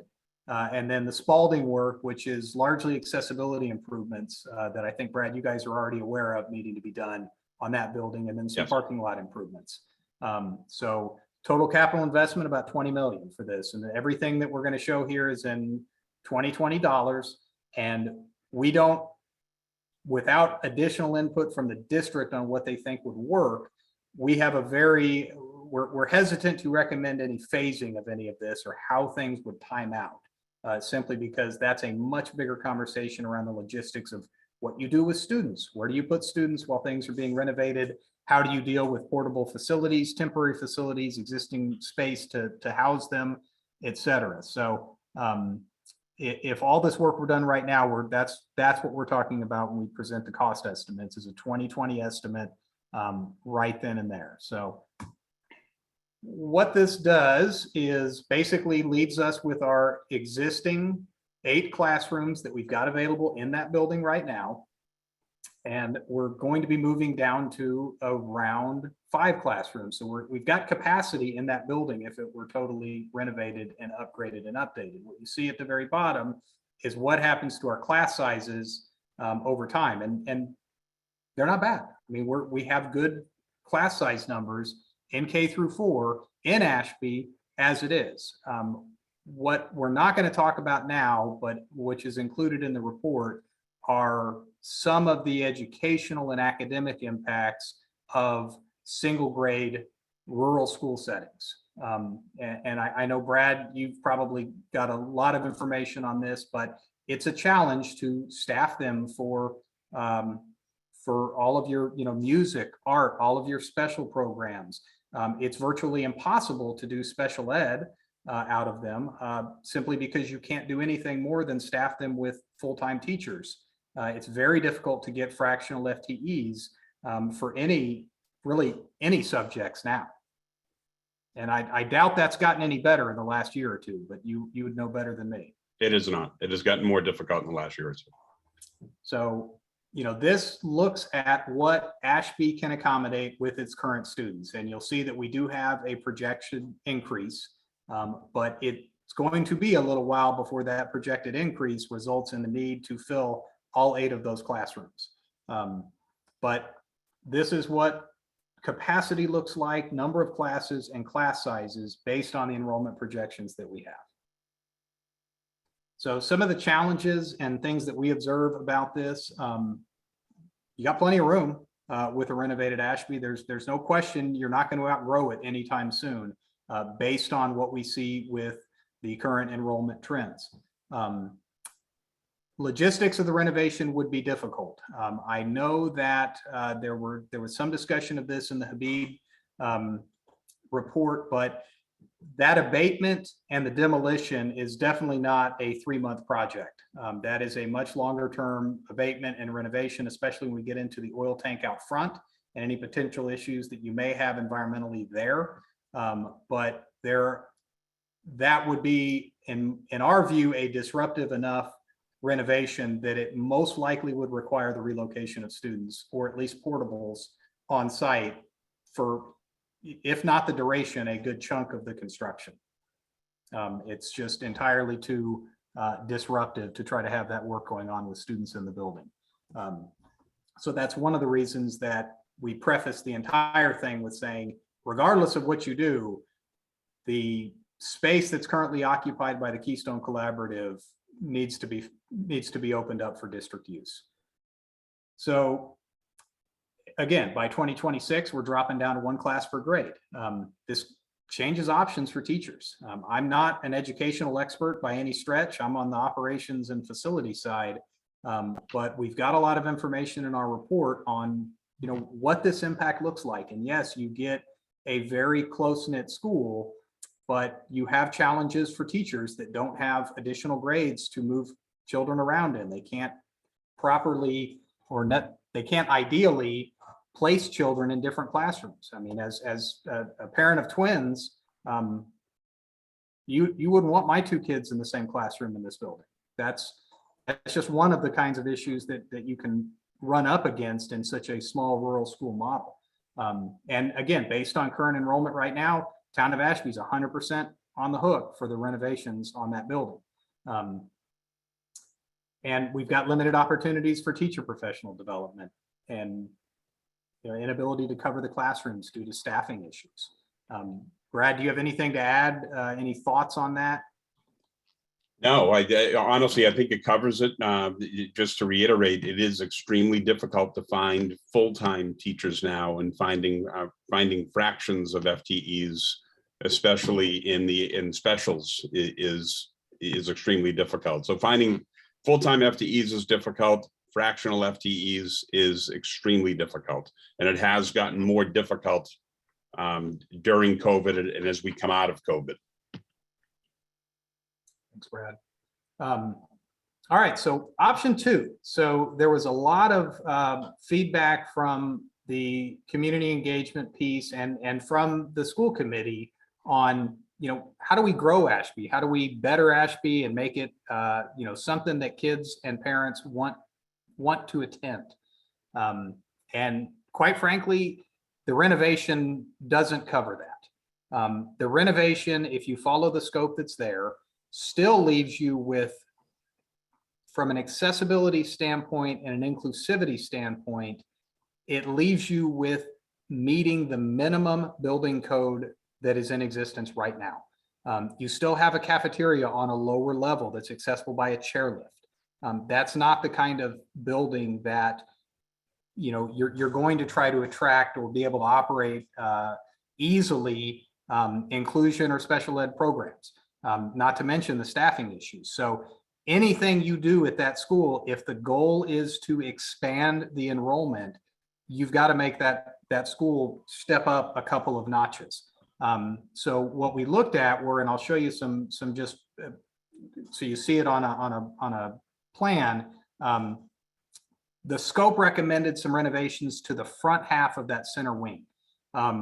It actually, when we got out there and really started looking at the site and thinking about the way that the accessibility issues in the parking lot and the site arrival point from Main Street would have to be dealt with, it almost begs for a renovation and addition on the front of that building that comes out and helps you deal with some of the site challenges that you have on the site. And so what we would include in this, in addition to demolishing the old wing, is basically a renovation of kind of the front half of that middle wing that you have to add about 6,400 square feet. And based on current MSBA prices, I think they're at $675 or $676 a foot. By the time you add in your soft costs, you're just under $13 million with something like that, inclusive of the other renovations and everything else that needs to be done. But what something like that could do for you is give you a few more classrooms, give you a renovated administrative space, and also be able to move the cafeteria up to the main level, which is an important accessibility issue that's not ideally dealt with a chairlift. So the other option that we've offered onto this, if you're going to expand it and you want to do it once, and you felt that you had the opportunity to pull students in, is replace that wing. And with another 8,000 square foot addition, basically mirroring the footprint. Well, I wouldn't do it in that trapezoidal space that's out there, but trying to mirror the square footage and picking up 4 up, 4 down on the classroom layout on that building. Something like that, new construction, if you've already got all the site prep and everything done from the demolition, you're going to be at about $7 million. So if we look at that range, the question was asked earlier how we got to some of those numbers, and we have them broken out in the final report. But you could renovate and expand Ashby and try to make it a regional elementary school with expanded programming, draw some students in, redistrict West Townsend, which gives you the benefit of increasing space available at Spalding for about 28.8 to $35.8 million. And how this works with the debt service, Nancy or Brad could probably explain a little bit better to me. Our guy that did all the debt service modeling isn't with us tonight, but how that would get divvied up between the towns under what essentially is a speculative project, I don't know. But Brad, would you have any thoughts about how something like that would work because you have to, the way your operating agreement is, it's prior year.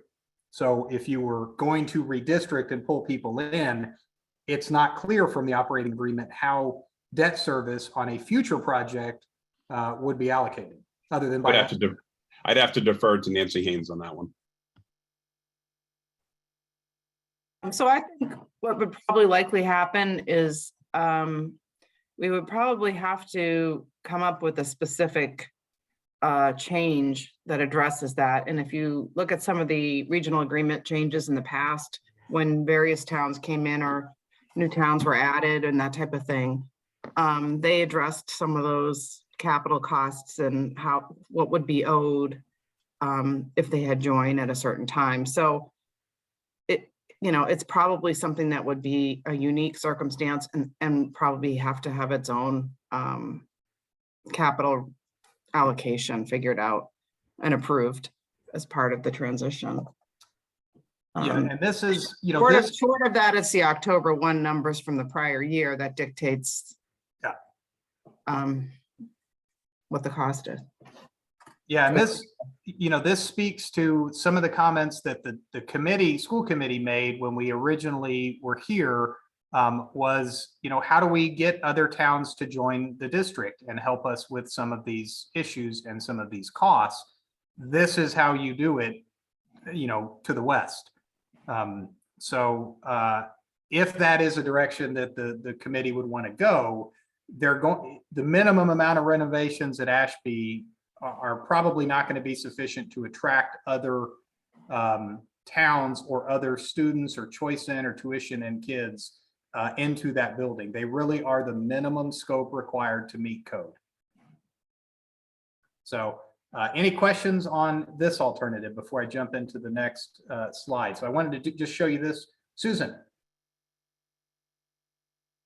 Hi, I don't recall the school committee saying they were interested in pulling other towns into our regional agreement. I didn't want to hear that and to think that this school committee was heading that direction or gave that direction. At least I'm not aware of it in any case. It made it into our notes in our summary and our recap, which we basically took all the comments that we received during that meeting and just transcribed them into kind of a table of comments that were made, and how to look at increasing enrollment. That was one of the things that was brought up as an alternative. Susan, are you Perhaps talking it was- about West Townsend? No, it sounded like Ashburnham or something like that was what the inclination, or Lunenburg was, like towns that border us. And I would say that perhaps maybe there was a brainstorming session somewhere along the way where people were just throwing crazy ideas against the wall. But I don't think we ever threw that out as a serious. No, I didn't want that to sound like a directive of the committee. It was an idea that was brought up. But what we did hear that was a consensus view was there was a need to explore opportunities to increase enrollment.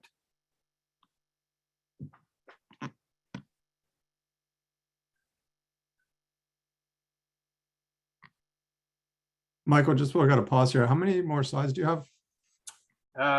We're at the very tail end. Okay. Because we have Okay. about a half hour left of other business to do, so I just want to make sure we got enough time. I can move pretty quick through these next ones. So, we're looking basically at our two potential additions that we have, and we've got a lot more information on them in the actual report itself. So some of the issues that we've got here, obviously, as Nancy and Brad just mentioned, the operating agreement doesn't contemplate something like this. So it would have to be something that was dealt with on a, an amendment to the agreement. There's really not a structure to share the cost of a speculative project for the district. There's some risk with that. There does need to be some review of what the market is and what the potential to tuition and choice kids in might be, to see if there's even a need. Is there a need that's not being met that could be met by an expanded Ashby? But, and again, you're building a lot more space than you have current need for. So unless you have a really good plan to use that space, you're going to run into the same things you have now, which is basically a very high cost per pupil because we're not fully populating the building yet. So any questions on this alternative 2? Randy, I see your hand up. Yeah, again, expanding Ashby, I'm not sure I heard anybody talking about expanding it. When we talked about redistricting West Townsend in there, it was because Spalding is at like maximum capacity, and freeing up a few students and a little bit of space at Spalding to give them some breath, because I believe at least at one point all of their specials didn't have a dedicated room, and so moving some kids over to Ashby would help us to utilize the space that was there, not expand upon it, but utilize the space that was there and be able to take the classroom sizes up to where it was with the rest of the district if there were low enrollment in some of the grades. But I'm not sure I ever heard anybody talk about trying to expand the square footage of Ashby.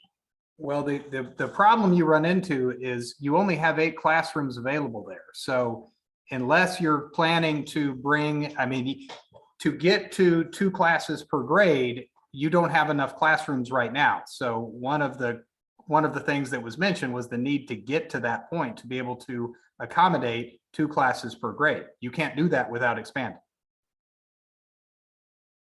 Okay, I guess I misunderstood where some of the comments were coming from. I never anticipated trying to expand, just using the current space that was there and be able to move students to balance out the class sizes. But we'll keep looking at this and see what your other alternatives are. Thank you. How many classrooms were in Ashby, just for clarification? You have eight right now, right? That, Brad, I think that's what we settled on. Yes. Yeah. Okay, and that's 8 like primary classrooms. We don't have a classroom for music. We don't have a classroom for special education. No, there are classrooms in the front. I believe there's a music classroom in the front, a computer lab in the front, and then there is another an art room, and then there's a room that's used for storage. That was I'm not sure what that was used for previously, but it is storage right now, just before you go into the closed wing. Yeah, you can see right here that our classrooms in Ashby, we've got 5 on the back wing. Where's my mouse? Okay, so you've got the 5 back here, you've got here, and then we've got our reading room, our library, and then you've got some smaller spaces up towards the front. But in terms of primary classrooms, you're at 8. So all the 5 numbers and the 9 numbers, because all of this was originally 8 additional classrooms on this wing that are shut down.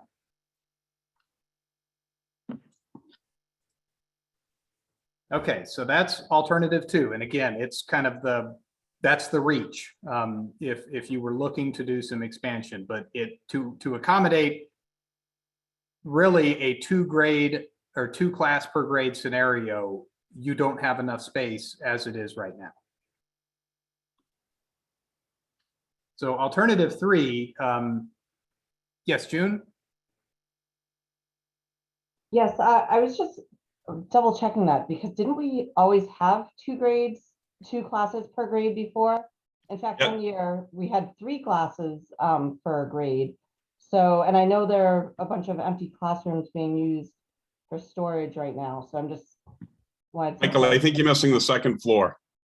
it's not, that's just the drawing that shows yeah, we've got the other ones on the second floor that get us up to our 8 classrooms. So those 500 wings were all your specials. Right, so we would have enough room to have 2 classes. Yeah, no, let And then- me back up a second and find that one. So yeah, you've got the second floor that mirrors this, and then here's your specials, right? Right, so that side C though, isn't that 7 classrooms on each floor there? It's 5. Or I think the upstairs, you've got an office, right, Brad? Is Ann a panelist? Ann Gap? Yeah, she was. Let me see if I can find her. Thank you, June, because I always remember there being 2 per grade. There always was, and in fact, the current 9th grade class, there was actually 3 classes for kindergarten that year, so it was the Yeah, big I don't bucket. know which rooms are being used for non-primary classes, but the last count we got from the district were 8 actual classrooms, plus special classrooms and breakout spaces. Brad, I promoted her to a panelist, so she's here. Yeah, this is just first floor, just to show those additions right there.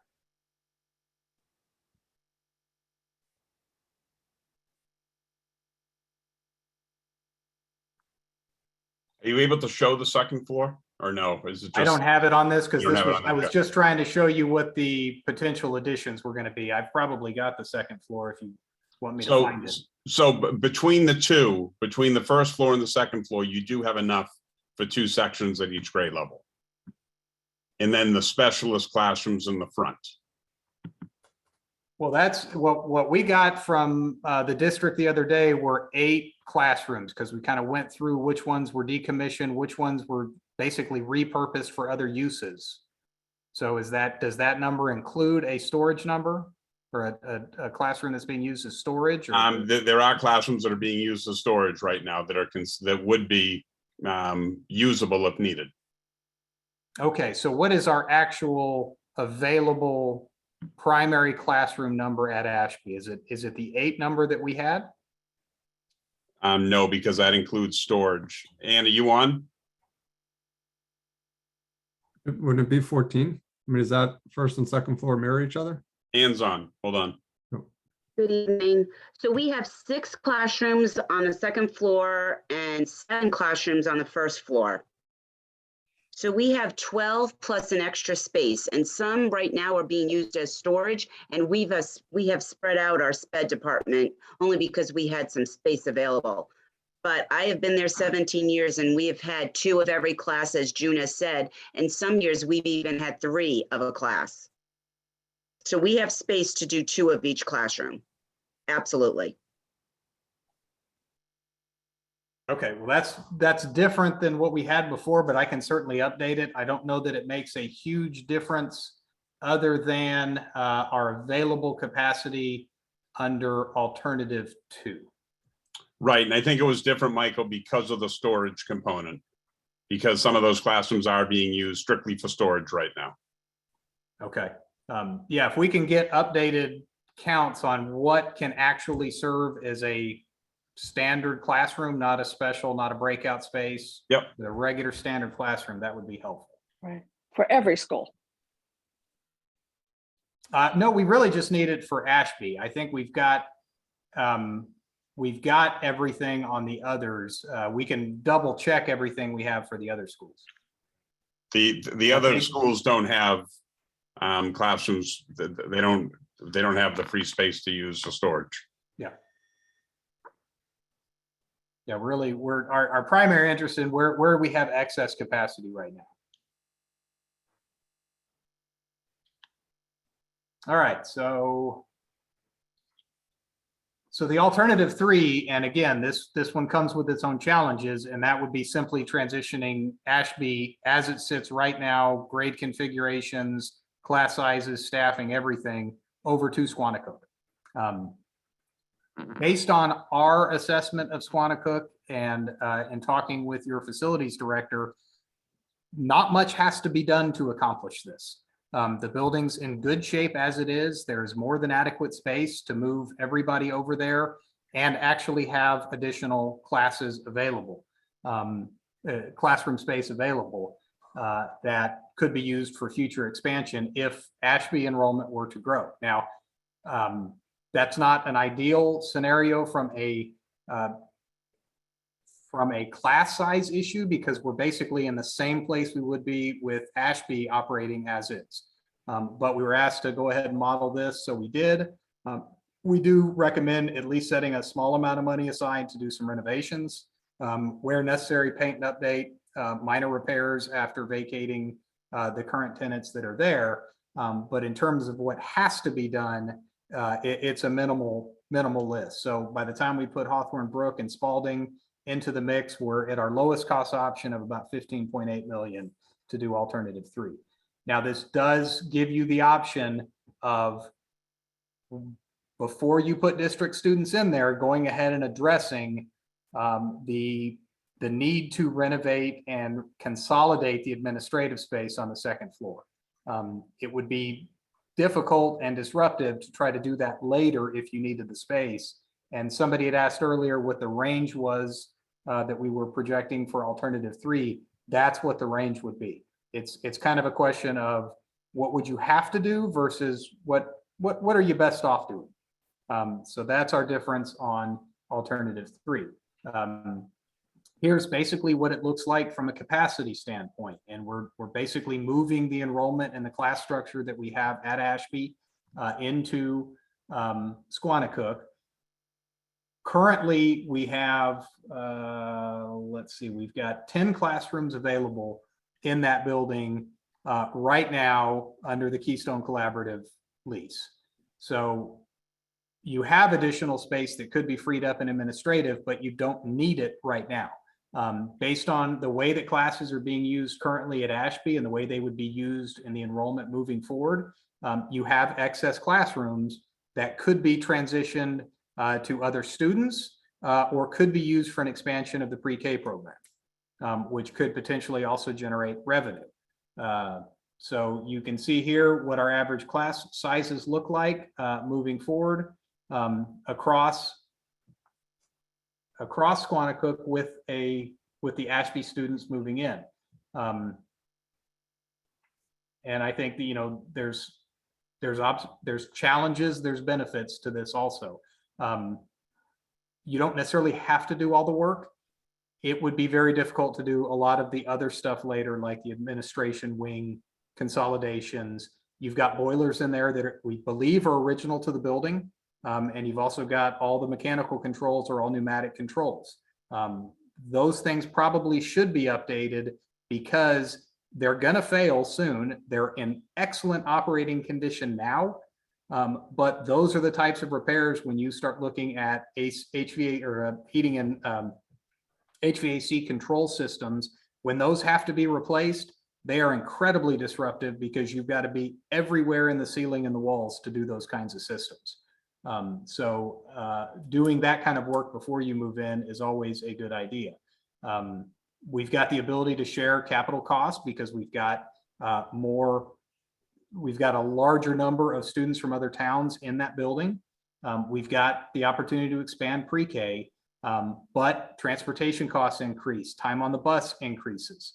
And it does give you some of the benefits and drawbacks of moving away from this. You don't necessarily solve those by moving to this kind of a model. So, but again, we were asked to come up with a few. This was one.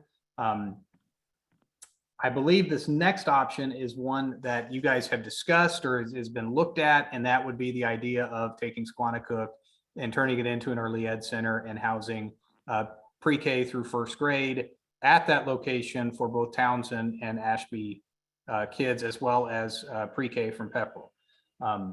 So this one does require that you do the renovation and the reconfiguration of the administrative space. Based on the space needs assessment we did with Brad and his staff, of the 8,000 square feet that they're occupying now, they need about 5. So you could free up 2 2 full classrooms and some additional space, more than likely some support space. So that's on there. That's the 956,000 that shows up on that option that differentiates it from the previous option. And then if we throw the Hawthorne Brook project in there and the Spalding project, we're at a total in 2022 dollars of about 16.7. So this is what it looks like when we plug the students based on the enrollment projections from 2024 out to 2031, pre-K through 1, and we leave pre-K off because we're not touching that space. But what you see here on the top part is what the Ashby and Townsend student bodies would look like within the footprint that we would have with the extra 2 classrooms we get from renovating the space that Brad and his staff is in. And we're able to maintain our class sizes and keep them at or under 20 throughout all the different grades. And we are also left with a pretty good amount of additional capacity for expanding to additional students and still keeping within that average class size. So, we've got about 15% expansion capacity across the 12 classrooms that we would have under that model.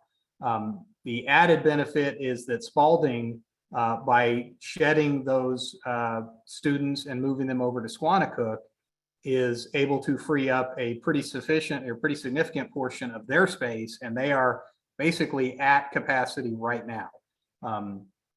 So moving the Spalding students over, we wind up with pretty sufficient capacity for expansion based on current enrollment.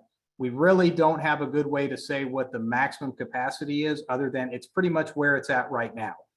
Design capacity for that building was significantly higher at 650 students. There's no way you're putting that in Spalding as it sits right now. So we didn't use the design capacity to determine what our available capacity was. We used a 5-year average of their current enrollment to determine what the capacity was, which wound up being about 430 students. So that is any questions in terms of the way those enrollment projections drop into a renovated Squannacook? None. Okay, so challenges, opportunities here. You're effectively creating a regional early ed, which is a growing model within the state. You've got sufficient expansion capacity at both of those plants to add additional students without adding on space. And in the case of Squannacook, you've got a site that can really handle an enormous amount of future expansion. There is ample land available. It appears to be very developable from the plans that we have seen. So you have plenty of additional space, and as a pre-K1 that's already serving the overall region, future space issues that may come up at Varnum Brook can be dealt with in the same way that you would be dealing with them at Spalding, by pushing K1 over to a regional early ed center. So we wind up with lower class sizes than we've got in Ashby on average right now for all the single grade class sizes, and Spalding class sizes would be lower across the board based on the available space that we have at Squannacook right now. Downside, obviously, we've got transportation cost issues and we've got transportation time issues, which shouldn't be taken lightly. But that basically summarizes alternative 4. This is what we look at when we put all of them together and we look at bottom line costs of all the options in current 2022 dollars. So we're looking at essentially a significant cost difference between options 3, 4 versus either of the options that tries to maintain Ashby as an operating campus. Any questions on the cost? I know we're getting really beyond time. No, and obviously, Michael, I will double check on the Ashby classrooms and differentiate between storage and actual classrooms. Yeah, and I think that makes a big difference on this. If they were to look at, and we can always revise down the alternative 2, But that one really relies on the need and the desire and the possibility to expand the student population at Ashby to help offset those costs. So- Right. I mean, it wouldn't impact West Townsend regionalizing or redistricting West Townsend there, but it would impact school choice, you know, the ability to accept more kids in via school choice and things of that nature. So it would impact that, but it would not impact West Townsend if Yeah, it was redistricting. If it turns out that we actually do have, you know, we have noticed a trend that when, you know, classrooms empty out because of capacity issues, they get filled up with other uses that schools then can't do without once they realize how much they needed that extra space they didn't have when it was a classroom. Right. If we know definitively that we have those classrooms available for primary classroom use, then we can rework that option too. Sure. But it's still, we still would probably recommend that if you were going to do any renovations to Ashby, that you really do look at some improvements that would let you pull that cafeteria up onto the main level. Absolutely. And again, I'll get you the numbers so that you can complete the final report. Sure. Any, Susan, looks like you have a question? I had kind of a wrap-up question, so if you were still working through details, I can wait. I am working into the wrap up. So I'm wrapped up. So why don't you ask the wrap up question? I know you guys need to move on to other business. Well, just kind of what's the next steps that with the school committee and where we go from here. So next steps from our perspective are we desperately need to fix that available classrooms at Ashby so that we can address this alternative too. Because if we do determine that we can absorb the West Townsend kids, that changes that. So we'll fix that. And then we're basically working through our operational cost impact of these right now because we just got the FY23 budget numbers plugged in. And then we issue you guys a final report. Okay, because I would like the opportunity to read through the report in detail so that I can ask questions. It's frustrating to be in this position where I'm seeing slides, which obviously are slides, right? So they're high level. And I need the detail and the report to really provide effective feedback. So I wouldn't want to wait till the final report for that. And I would like the opportunity to provide feedback before a final report is issued. So I would like to see next steps is to be given an opportunity to read the report, have a meeting just like this, where we can give you feedback before a final report is final report is issued. I'm a detail person and I need the details, right? We can certainly look back at the scope for the project and talk through with Brad the best way to do a feedback process. But I think the first step is to get that final report to you and see what kind of questions we have. Yes, and just having that prior to this meeting would have prevented me from asking this question because I would have needed it more than 24, 48 hours to just really dig in and understand. So I'd had intelligent questions. No, I certainly understand.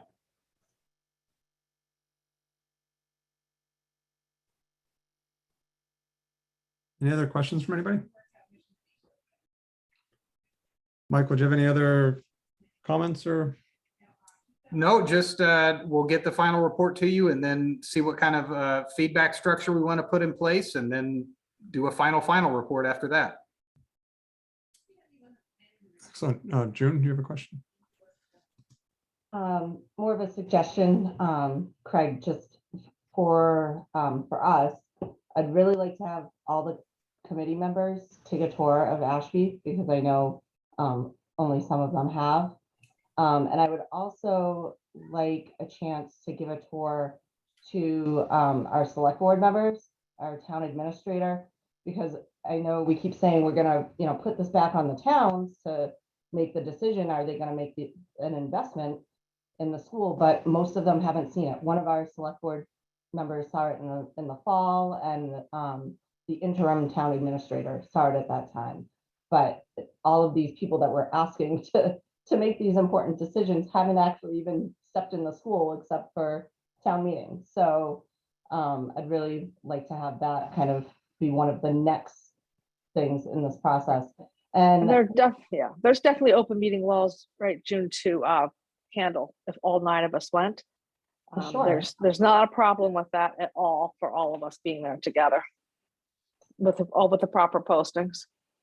And just one additional comment, I'm, kind of disappointed that 2 of the options presented to us today are closing Ashby when we met in November and the entire committee seemed pretty unanimous that, that wasn't really one of the options that we wanted to look at. We wanted more cost-effective options to keep Ashby open and to see, what some of our different options may be to keep Ashby open. And, there's 2 here, one with, quite an expansion that doesn't really seem too necessary. So again, we all have to dig into this a lot deeper, but I think there's, also probably more options on the table, of course, than the things that we're actually looking at on this presentation. So I just wanted to state that. But if we could really arrange a couple tours, that would be important to me, please.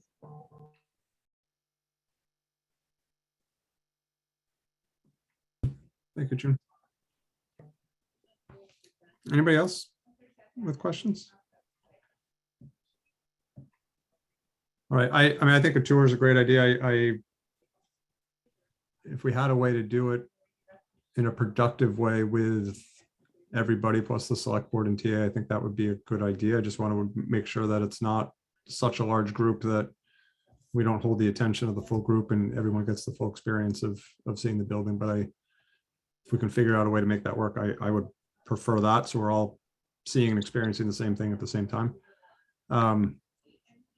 With respect to the options of closing Ashby, I do agree that I think the committee was pretty firm on the fact that we didn't want to do that, but I do like seeing the option because it does give us additional data points, especially when we have to talk to constituents and explain why we made a decision one way or another. So I do appreciate it from a data point perspective. I think personally, I'm June with you that I'm not really looking to entertain closing that building, at least not right now. But I think having the background information is important as we formulate the narrative for that. So I do appreciate that.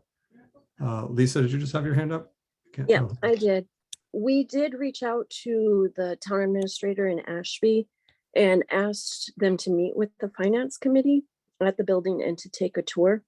And we were told to wait until after town meetings, and town meetings were last week. So we can reach out to them again to make sure that we get that rolling. I actually reached out to them, to the town manager this afternoon. Okay, thank you, Brad. Yep. And I don't know if there's space, maybe in the library, but I mean, we could even hold a school committee meeting there. And then as part of that meeting, just walk around a bit. And so it's after hours, we don't have to worry about kids and things like that. That might be an option to pursue. Would that have to be open to the public? Because if we did, we'd probably have to hold it in the gym location. It doesn't have to be open. It has to be accessible. The proceedings have to be accessible, I believe. I don't think we have to have attendees in public, but we can check into that. And I'd also not have to check into when the timing of the governor's open meeting law changes expire and all that. But we can figure that out. If we do have to open to the public, have it in the gym, I think that's, to me, that's okay.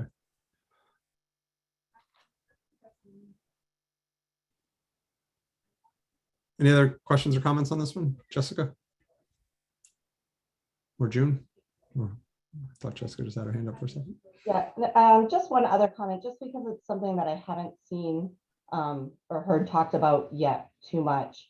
As we know, Ashby does own the building, and Ashby would be fully responsible for the cost of renovations. But if we ended up, hopefully not, but if for some reason we went the route that Ashby would close, Ashby still owns that building. And Ashby still would need to remove the asbestos wing and the oil tank and some of these things causing problems, no matter what we were gonna do with the building. Ashby's still gonna have to pay for the stuff to get done. So I think where we're gonna be paying for it at some point either way, the consensus is that we would want it to remain a school. So I just wanted to kind of throw that out there because nobody's really talked about that point, that it's still on Ashby. Either way, we're gonna have to deal with this building, one way or another. So just wanted to make a note of that. And Nice point, Jen. Yeah, and even to add on to that, I mean, even if the building is sitting there vacant, Ashby would still have expenses to maintain the building, whether it's just from a security perspective, keeping the heat on so pipes don't freeze, or the expense of draining the pipes and boarding it up. I mean, so there is expense even just to have it sit there. So it's not. Craig's an expert at this with Peter Fitz. Absolutely. I have been living that for 3 years now. All right. Anything else on this before we move on? All right, Michael, really appreciate the time. Appreciate the detail in your report. And we look forward to seeing the full draft final version. Well, and I do apologize for taking so long to deliver the presentation. I didn't realize we only had 35 minutes on the agenda. I'm sorry to have pushed that out so long. Let me take one more minute. While you're having conversations with your town administrator, I would make one other recommendation, and this is part of what should be done in determining the future of Ashby, and it was outside of what we looked at. Approach the town administrator about having a conversation with your regional planning commission about doing a growth study in Ashby. We did not get that into the zoning bylaw, but it would be useful to know what is the potential for full build out in Ashby and what does that look like? I mean, we know what it's supported in the past, but you've got a zoning bylaw, acre minimum lots, no by right multifamily development. You should have hours with Montechusett Regional Planning Commission to do selected planning work. Perhaps they could do a capacity and build out study really based on land use and zoning and platted lots to give you guys an idea, what is your build out? Because that needs to be answered before you make a whole lot of decisions on Ashby. Do you have the capacity? I mean, what is the potential for future growth? Because I'll admit our analysis is limited in that regard. We did not dig into the zoning bylaw. We did not dig into available platted lots. There's no economic development plan to speak of, so we can't comment on that. What is the outlook? Because there's little signs of growth. It'd be nice to know what the capacity was if those went full out. So that's kind of my last comment. That was going to be a recommendation. Our report was, don't do anything until you've done that. That's an important step. So, but thank you guys for the time, and I look forward to getting the final report to you. And Brad, we can chat tomorrow about getting those updated numbers for Ashby's actual classrooms. Sounds good. Thank you. You guys have a good night. Thanks, Michael. You too. Right. In the interest of time, I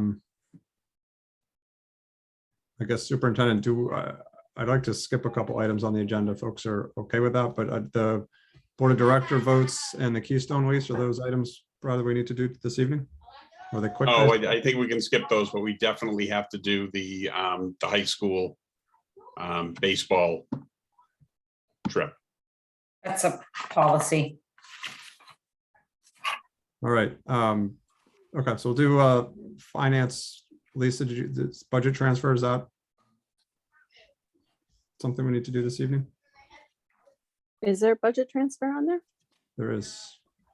And Nancy Haynes can speak to that. Yeah, I think it could wait till it's June 13th, the next meeting. Correct. Yeah, I think we could do it then. Okay. I actually was kind of hurrying and hoping that I don't need another one. So if Okay. everybody's okay to let me wait until then, we'll do it then. All right. that works. Okay, then on to policy, Randy. Yeah, as I understand, we'll do the JJH-R student travel regulations. Brad, correct me if I am wrong with the issue. The issue is we have approved an out-of-state overnight trip for the baseball team.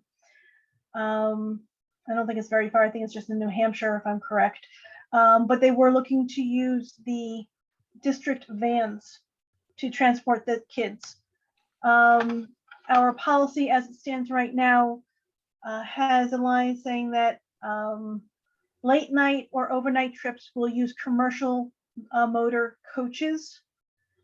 And that it's prohibited to use student travel or private automobiles or vans for this. So, so we do have Mr. McMahon on just to give the details.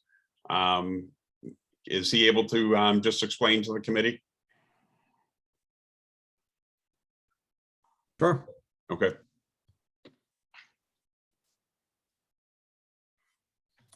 You guys hear me okay, Brad? Yes. Excellent. So yes, Randy, thank you for kind of the background to that. So basically our baseball team is playing in a tournament Memorial Day weekend in Wilmington, Mass. And I believe they're leaving Friday evening and spending a night in a hotel and then playing a couple of games the next day. So Coach Beauregard reached out, thought that in a cost-saving endeavor would use the district vans to transport students with appropriate drivers and then forego the traditional coach bus. And it's something we just noticed in the policy recently. Otherwise, I would have come to this, weeks ago when he had the first plan. So the request is basically to approve the vans in lieu of a coach bus for it's really an in-state trip, but it is overnight though. So that's where it comes from. My recommendation to the committee would be that we can vote in an exclusion for this while the policy subcommittee reviews this and puts in better language for the future.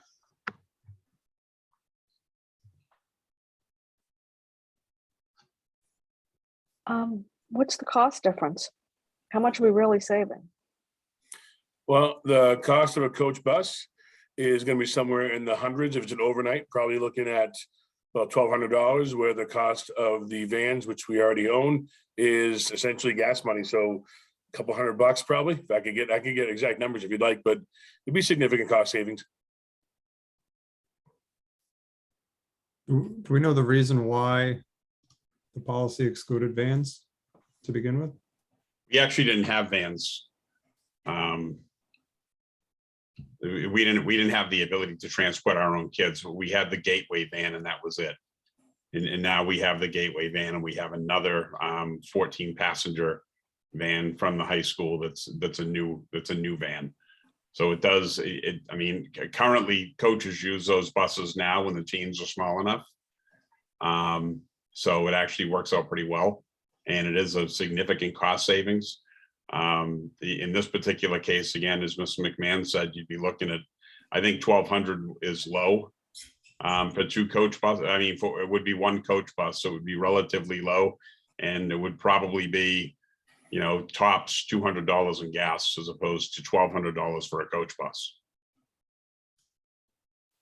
And who would, when you say appropriate drivers for the vans, can you expand on that a bit? What does that mean? Yeah, Craig, there's many of us who would use the vans, coaches, club advisors and so on, fill out a form to the district, goes through Nancy Haynes' office, license check is done. For in-state Massachusetts drivers, it's usually about a day or two to clear waivers, if you will, and be eligible. So most of our coaches and advisors are certified to drive the vans. Okay. And then Randy, were you thinking a specific exception for this trip or a rough rewording and then have that go back to policy for a final rewording? I was thinking a specific exception for this trip right now, and then this policy subcommittee can have time to evaluate for going forward and maybe get some information from MASC on why this is in the policy and make sure that it's something we want to do going forward. Okay. Wilmington's like less than an hour away, right? Like Yes. 54 minutes. And we're not trying to drive to Washington DC. No, and they're staying in a hotel in Woburn, if it makes any difference, which is next town over. So it's still about an hour's drive or so. It does seem overkill for a coach bus. But I need more information, like Randy. I think they're good pieces of information. There might be a reason why this is here. You know, maybe if it's an 8-hour drive, that makes a lot of sense. And maybe the policy in the future we consider is to, because out of state kind of gets silly with New Hampshire being like literally 4 miles away from the high school. That it's okay within a X, whether it's a 3-hour drive, or what the right number is, I don't know.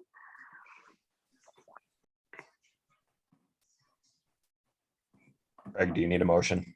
Yeah, I'm just trying to think. I do need a motion. I'm just wondering if we should specify the date, the purpose, and the waiving of the van travel, I guess is probably what we'd want to do. But Randy, I'd look to you to just affirm that, but I think that's what I'm hearing.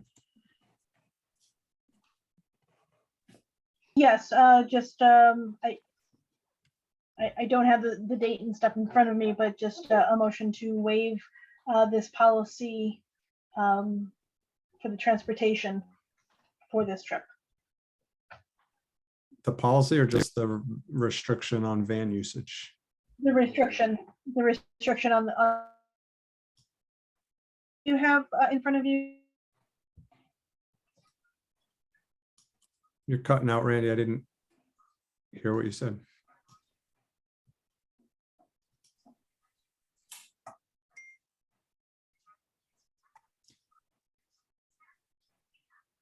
I don't know if we lost Randy or not. I think the policy is in the packet. It is, yeah. The first bullet says transportation, the use of vans or private automobiles for trips planned to include late night or overnight student travel is prohibited. I know earlier today, Randy was having internet challenges. Okay. Principal McMahon, do you know the date of the trip by chance? Yeah, Greg, I believe it will be Friday, May 27th departure, and I believe the return would be Sunday, the 29th.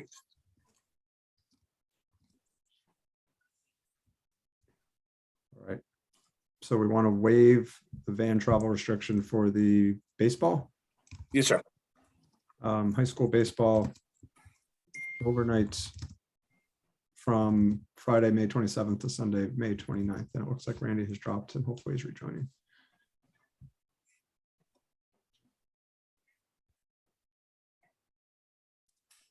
Yeah, If you Memorial wanna Day make that weekend trip 2022, right? Yeah. I will so move that, Craig, if you're waiting on that. Thank you, Tom. Second. Who was the second, June? Thank you. All right, any other questions? Randy, can you hear us?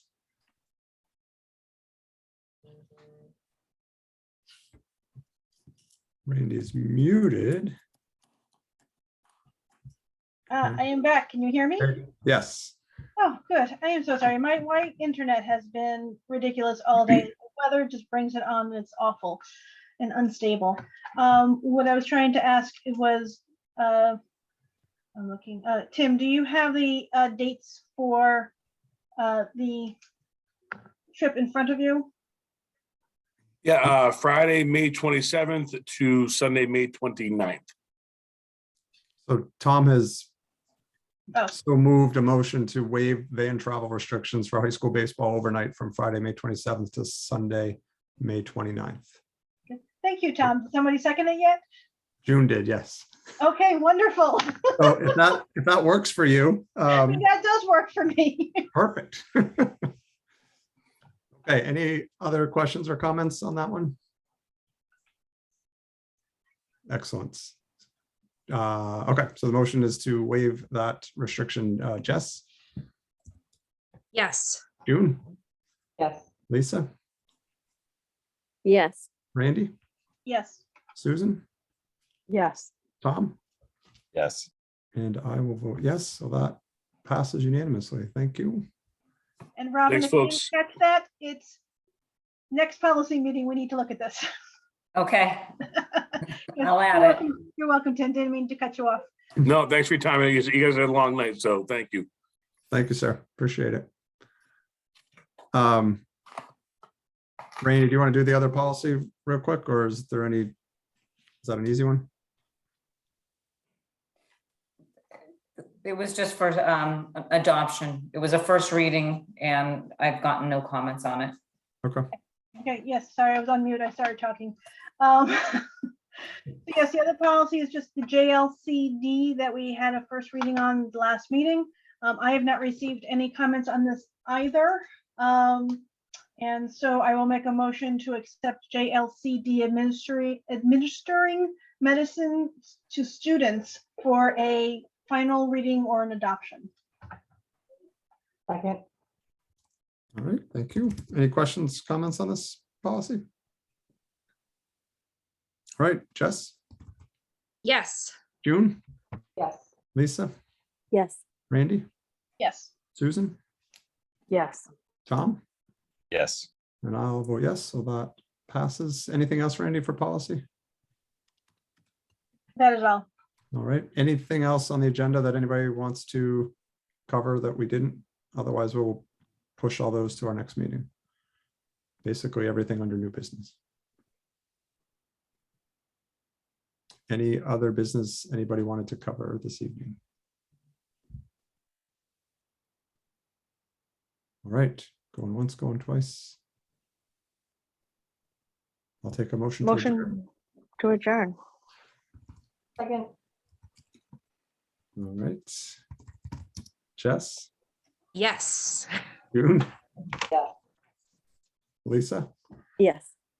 Randy, Yes. Susan, Yes. Tom, Yes. and I'll vote yes. I appreciate everyone hanging in there. Have a good night. We'll talk to you all soon. Bye.